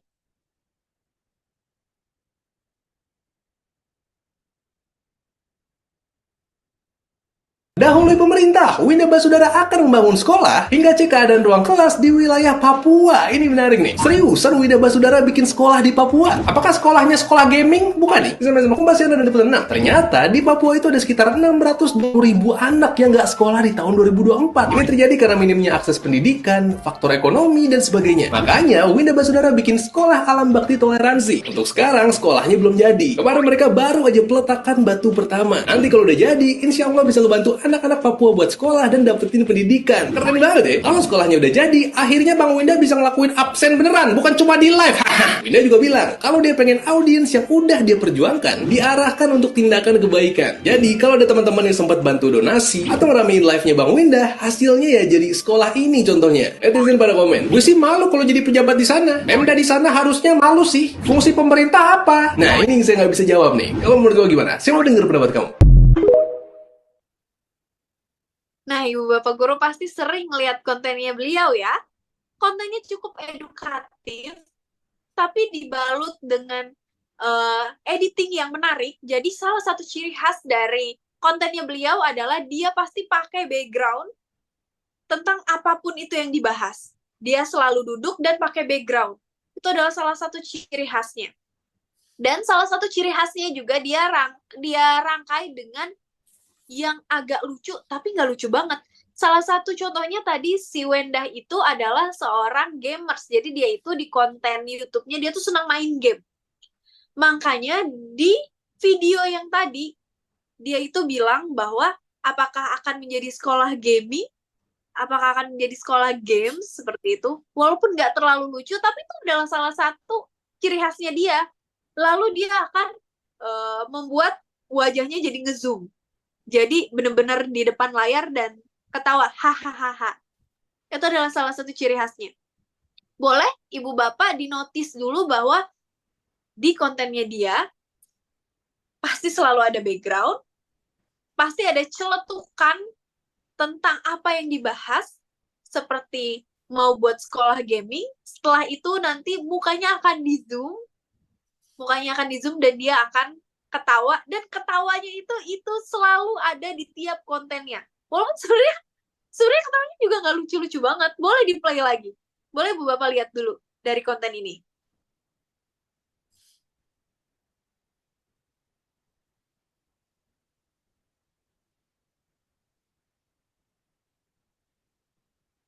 Dahului pemerintah, Winda Basudara akan membangun sekolah hingga cek keadaan ruang kelas di wilayah Papua. Ini menarik nih. Seriusan Winda Basudara bikin sekolah di Papua? Apakah sekolahnya sekolah gaming? Bukan nih. Sama-sama pembahasan dan episode 6. Ternyata di Papua itu ada sekitar 620.000 anak yang nggak sekolah di tahun 2024. Ini terjadi karena minimnya akses pendidikan, faktor ekonomi, dan sebagainya. Makanya Winda Basudara bikin sekolah alam bakti toleransi. Untuk sekarang sekolahnya belum jadi. Kemarin mereka baru aja peletakan batu pertama. Nanti kalau udah jadi, insya Allah bisa ngebantu anak-anak Papua buat sekolah dan dapetin pendidikan. Keren banget ya. Kalau sekolahnya udah jadi, akhirnya Bang Winda bisa ngelakuin absen beneran, bukan cuma di live.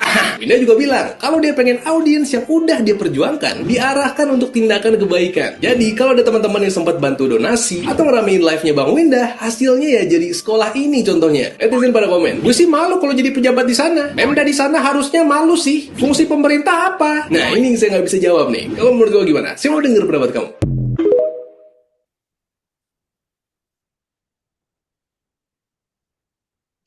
Ya, baik. Itu adalah 3 contoh video yang lagi viral, yang bisa naik tembus sampai jutaan viewers, tapi tetap edukatif. Tergantung kita mau membuat video yang seperti apa edukatifnya. Mau dirangkai seperti apa? Apakah mau jadi yang lucu? Atau mau yang editingnya bagus? Atau opening dan closingnya itu menarik? Tinggal dipilih. saya editingnya kurang bisa nih, jadi saya harus mainin di hook-nya. Boleh banget.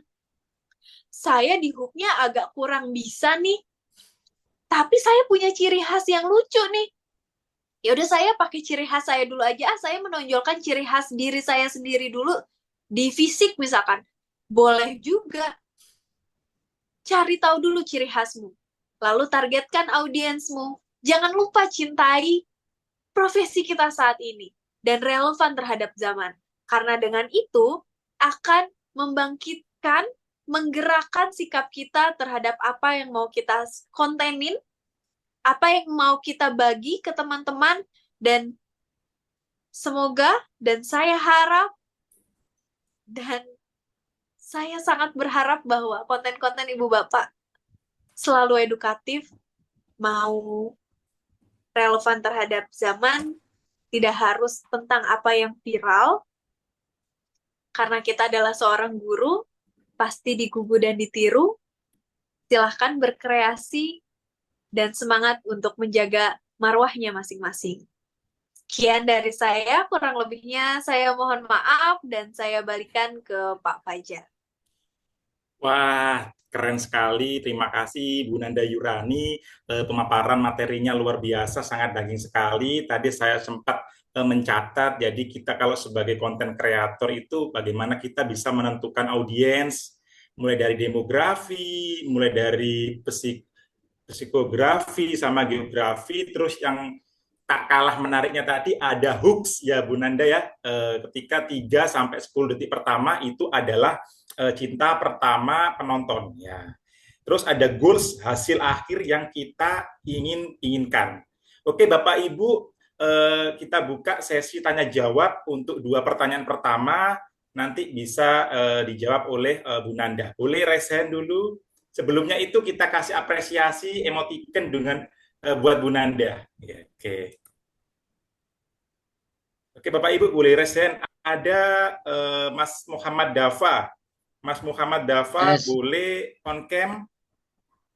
Pak Fajar, maaf sebelumnya seperti biasa ada Ica yang masuk. Bapak Ibu nanti untuk absensi akan kita share, kita beri kesempatan untuk mengisi. Jadi room tidak akan ditutup terlebih dahulu.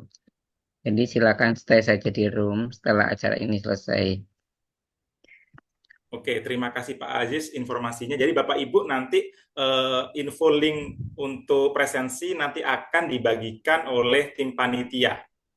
Oke, pertanyaan pertama dari Mas Muhammad Dafa. Boleh di-mute dan on cam Mas Dafa? Halo Pak Fajar, Pak Nanda, teman-teman semua. Sebelumnya saya izin untuk off cam ya Pak ya. Ya, siap Karena Mas Dafa. karena ini sinyalnya ada jelek ini Pak. Nah, pertanyaan saya tadi Miss Nanda sudah menjelaskan bagus banget dan detail. Nah, kebetulan saya juga suka konten nih Miss, saya suka konten juga. Saya juga baru-baru konten. Nah, yang ingin saya tanyakan bagaimana cara mengatasi supaya kita kontennya itu bisa konsisten. Karena saya itu masih suka ada rasa-rasa mager. Nah, itu bagaimana cara mengatasinya?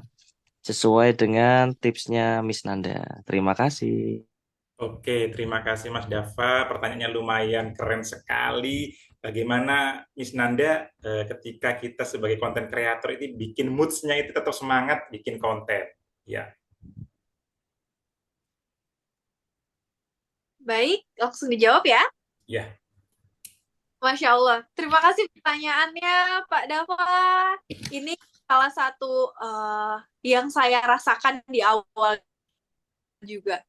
Gimana sih caranya nih, saya lagi males nih ngonten, tapi saya mau berbagi praktik baik ke orang-orang. Salah satu tipsnya adalah yang pertama, dan utama banget menurut saya, kita lihat peserta didik kita, itu moodnya hari ini sedang seperti apa.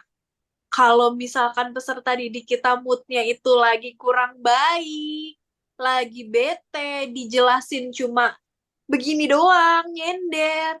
Wah, itu saya sebagai guru saya udah merasa sensitif ya. Saya udah kayak, kenapa nih? Kok murid saya kok saya jelasin malah bete?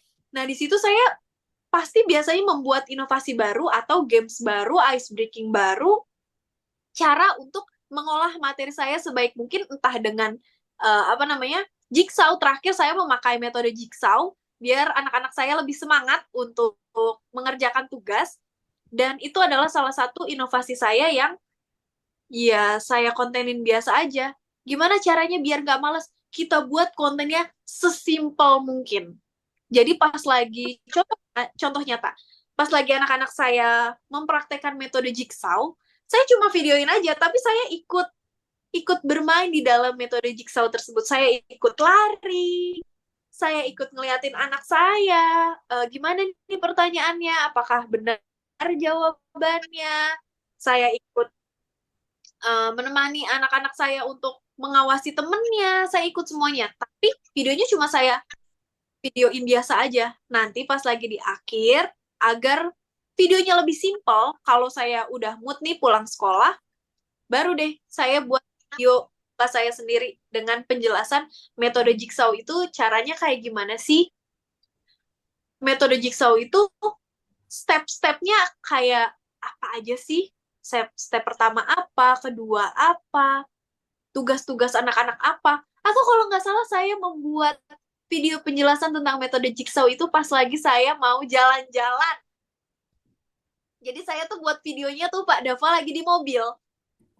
Jadi saya mendokumentasikan apapun yang saya inovasikan di kelas untuk membuat atau mengeditnya nanti pas lagi saya lagi mood. Jadi tips pertama, lihat muridnya. Tips kedua, pasti kita sebagai guru, saya yakin sekali, kalau kita lihat anak muridnya sudah bosan, kita akan punya inovasi baru, lalu silahkan didokumentasikan sebisa mungkin.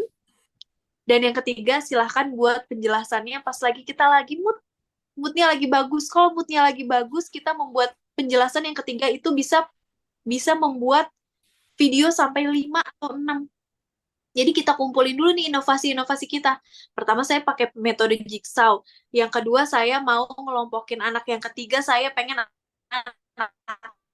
anak menjawab kuis dengan tangga. Yang keempat saya pengen begini. Yang kelima saya pengen begitu. Dokumentasiin dulu aja semua inovasi kita. Nanti kalau kita lagi mood, kita baru bikin penjelasannya. Kita baru ngomong depan kamera. Ditempel deh nanti video anak-anak lagi mempraktikkan dan video kita sedang menjelaskan, seperti itu.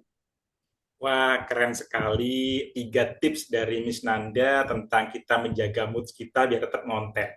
Oke, sudah banyak sekali yang resen lagi dan juga banyak pertanyaan di kolom komentar. Kita bacain di kolom komentar sebentar satu. Miss Nanda, ini ada pertanyaan bagus sekali dari Mas Doni Setio. Miss Nanda bisa tidak buat konten tanpa wajah? Jadi kita tidak menampilkan wajah kita gitu, Miss Nanda. Boleh, silakan. Masya Allah, pertanyaannya menarik. Bisa, sebenarnya bisa banget. Bahkan sekarang banyak konten yang cuma foto tuh di slide-nya tuh digeser-geser sama kita. Nanti kita baca di situ. Kalau ditanya bisa atau tidak, jawabannya bisa. Tapi pertanyaan berikutnya adalah, apakah audiens kita senang membaca? Apakah tingkat literasi masyarakat Indonesia itu tinggi? Atau apakah orang-orang lebih senang mendengarkan audio tanpa ada visualnya? Setahu saya pribadi, tingkat literasi orang Indonesia kurang begitu tinggi, maka saran dari saya adalah jangan memakai teks. Yang kedua adalah kita lebih senang melihat dan mendengar daripada hanya mendengar. Jadi usahakan ada videonya, ada tampilannya. Tapi kalau tidak mau pakai wajah juga nggak apa-apa. Kita ganti. Kira-kira pakai apa? Pakai animasi boleh. Atau mau pakai gerakan tangan juga boleh. Atau mau pakai tulisan, kita menggambar sesuatu. Misalkan kita mau menjelaskan tentang ekosistem. Yang dilihatin ya tangan kita lagi menggambar ekosistem sawah aja. Tapi nanti ada audio kita yang lagi menjelaskan tentang ekosistem tersebut. Kayak gitu. Itu bisa banget. Tapi yang penting saran dari saya adalah jangan tulisan aja atau jangan audio aja. Usahakan ada gambarnya juga. Gitu. Oke, keren sekali jawaban dari Miss Nanda. Jadi ada storytelling-nya, ada footage-nya juga ya Miss Nanda ya? Betul sekali. Oke, karena waktu kita sudah menunjukkan jam 20.50, kita satu pertanyaan lagi, dan sebelumnya untuk link presensi sudah di-share sama tim panitia. Boleh, ini ada Pak Antoni Hazirin. Ya, banyak sekali Miss Nanda pertanyaannya di kolom chat sama di raise hand-nya ini. Karena waktu yang kita terbatas, boleh Pak Antoni. Ya, Pak Antoni alhamdulillah. Hazirin, boleh Terima mute. kasih Pak, saya dikasih kesempatan itu Pak, itu moderator. Assalamualaikum warahmatullahi wabarakatuh. Waalaikumsalam. Boleh ditambah volumenya Pak Antoni? Apa kuatkan volume Pak ya? Ya, oke, kedengaran Pak. Siap. Bu, baik. Sebelumnya saya sangat apresiasi sekali ini dengan narasumber ini. Saya perhatikan sangat mudah, tetapi dia menguasai materi yang disampaikan, terbukti dengan penjelasannya itu. Mungkin seusia anak saya, jadi saya sangat kagum sekali. Adapun yang ingin saya tanyakan Bu, ya cuma sebelum saya mau kasih latar belakang dulu. Memang sekarang ini era digital, jadi kita itu memang harus mengikuti perkembangan zaman seperti itu kan, terutama di pendidikan. Jadi guru itu harus mau belajar seperti itu, guru harus keluar dari zona nyaman agar bisa menyesuaikan dengan perkembangan zaman dan bisa mendidik anak sesuai dengan perkembangan zaman pula, seperti itu. Jadi yang ingin saya tanyakan itu sehubungan dengan pernyataan saya tadi, bagaimana kira-kira pendapat Bu Nanda agar guru-guru terutama guru yang senior itu yang terlanjur mager itu kan, atau terlanjur dari keluar dari zona nyaman itu, agar mau belajar teknologi seperti itu kan, terutama teknologi di bidang pendidikan ini, terkhusus lagi misalkan menjadi kreator seperti itu. Terima kasih kesempatannya, mohon pencerahannya Bu Nanda. Assalamualaikum. Waalaikumsalam warahmatullahi wabarakatuh. Terima kasih Pak Antoni. Pertanyaannya bagaimana tips agar guru-guru yang senior mau belajar dan tidak mager gitu Bu Nanda. Ya, keluar dari zona nyaman agar menyesuaikan dengan perkembangan zaman. Siap. Masya Allah. Pertanyaan yang saya sendiri itu sedang merasakan itu sebenarnya Pak Antoni. Saya sedang memperjuangkan itu. Jadi sangat relate dengan saya. Masya Allah, ini keren banget Pak Fajar pertanyaannya. Jadi saya akan berbagi tentang apa yang udah saya lakukan. Yang pertama adalah kita harus sadari bahwa memang usia itu tidak bisa dibohongi ya. Jadi semakin usia kita ke atas, maka tingkat kemageran untuk nggak mau belajar itu semakin tinggi. Tapi yang harus kita sadari juga bahwa jika kita jadi guru berhenti belajar, maka artinya kita pun berhenti mendidik peserta didik kita. Jadi nggak ada artinya kalau kita sebagai guru ya nggak update sesuatu, kita nggak belajar sesuatu. Itu ya berarti kita sudah berhenti jadi guru.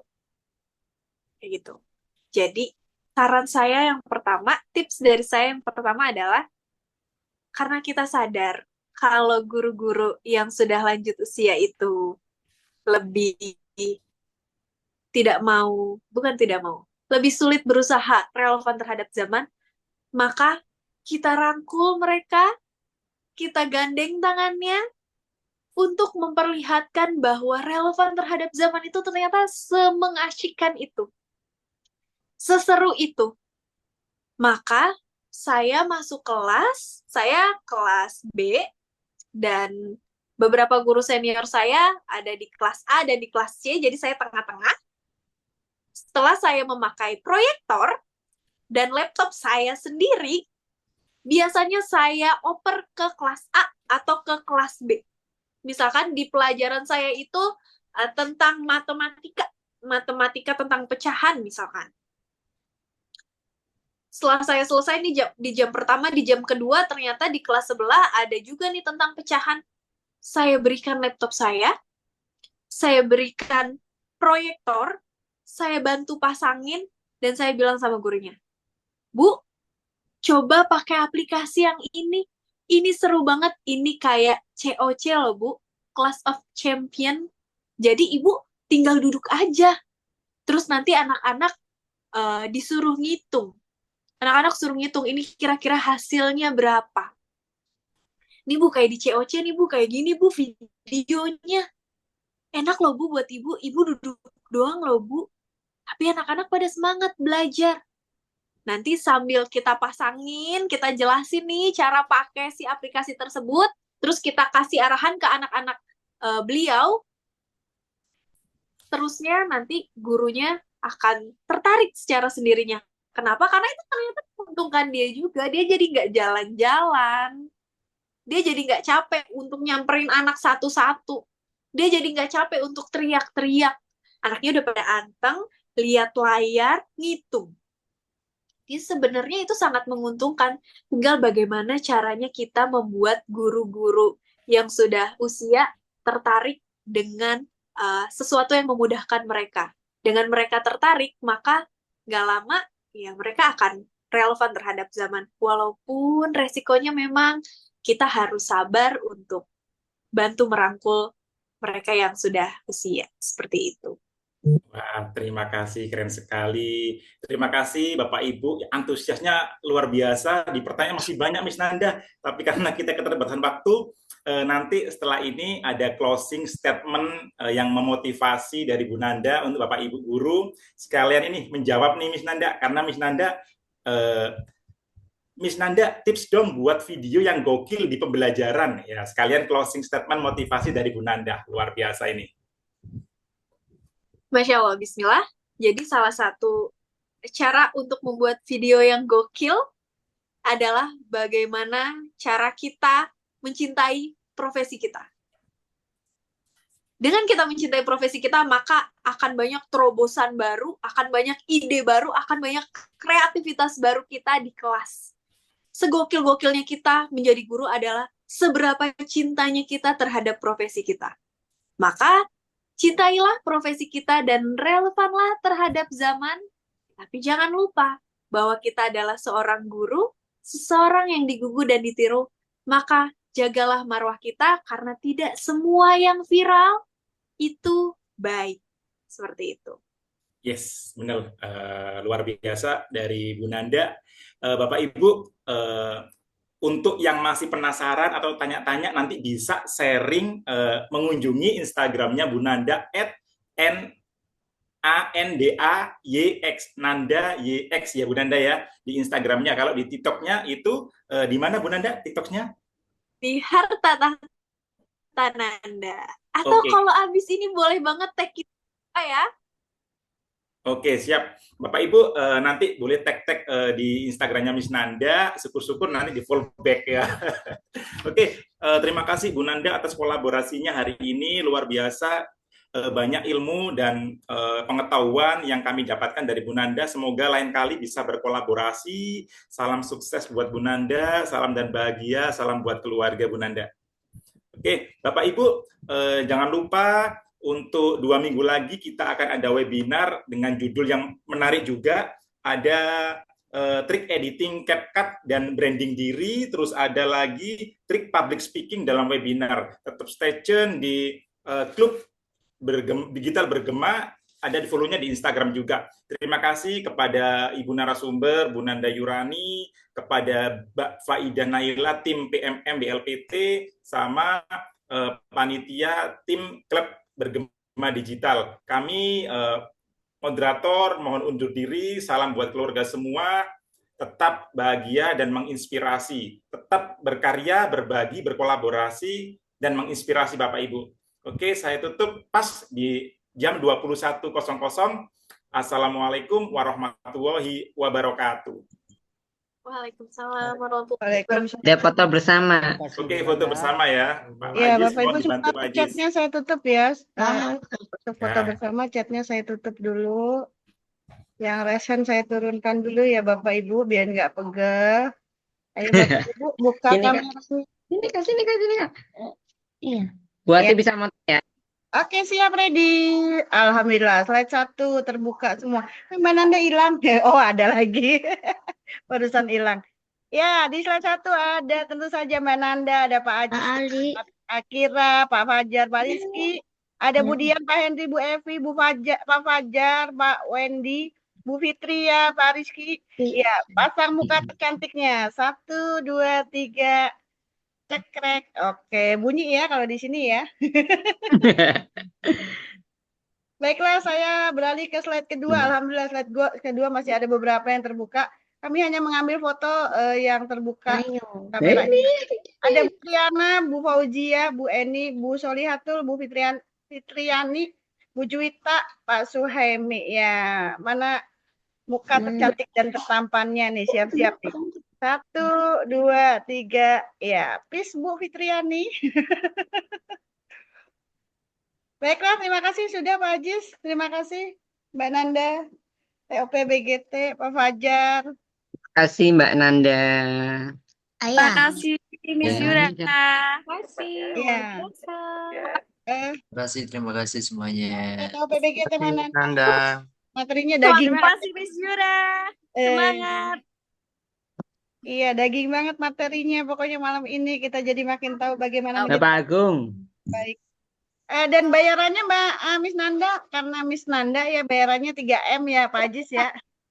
Makasih Miss Nanda. Siap, dengan senang hati, dengan senang hati. Ya, untuk Pak Fajar bayarannya 1T. Thank you.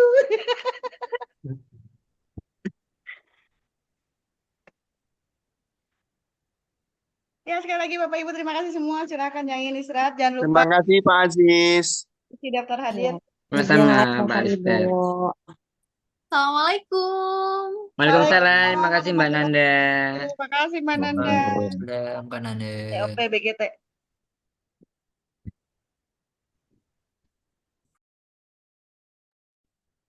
Bapak Ibu terima kasih semua yang sudah hadir pada kegiatan malam ini. Saya sampai ketemu di tanggal 13 November ya Pak Ajis ya.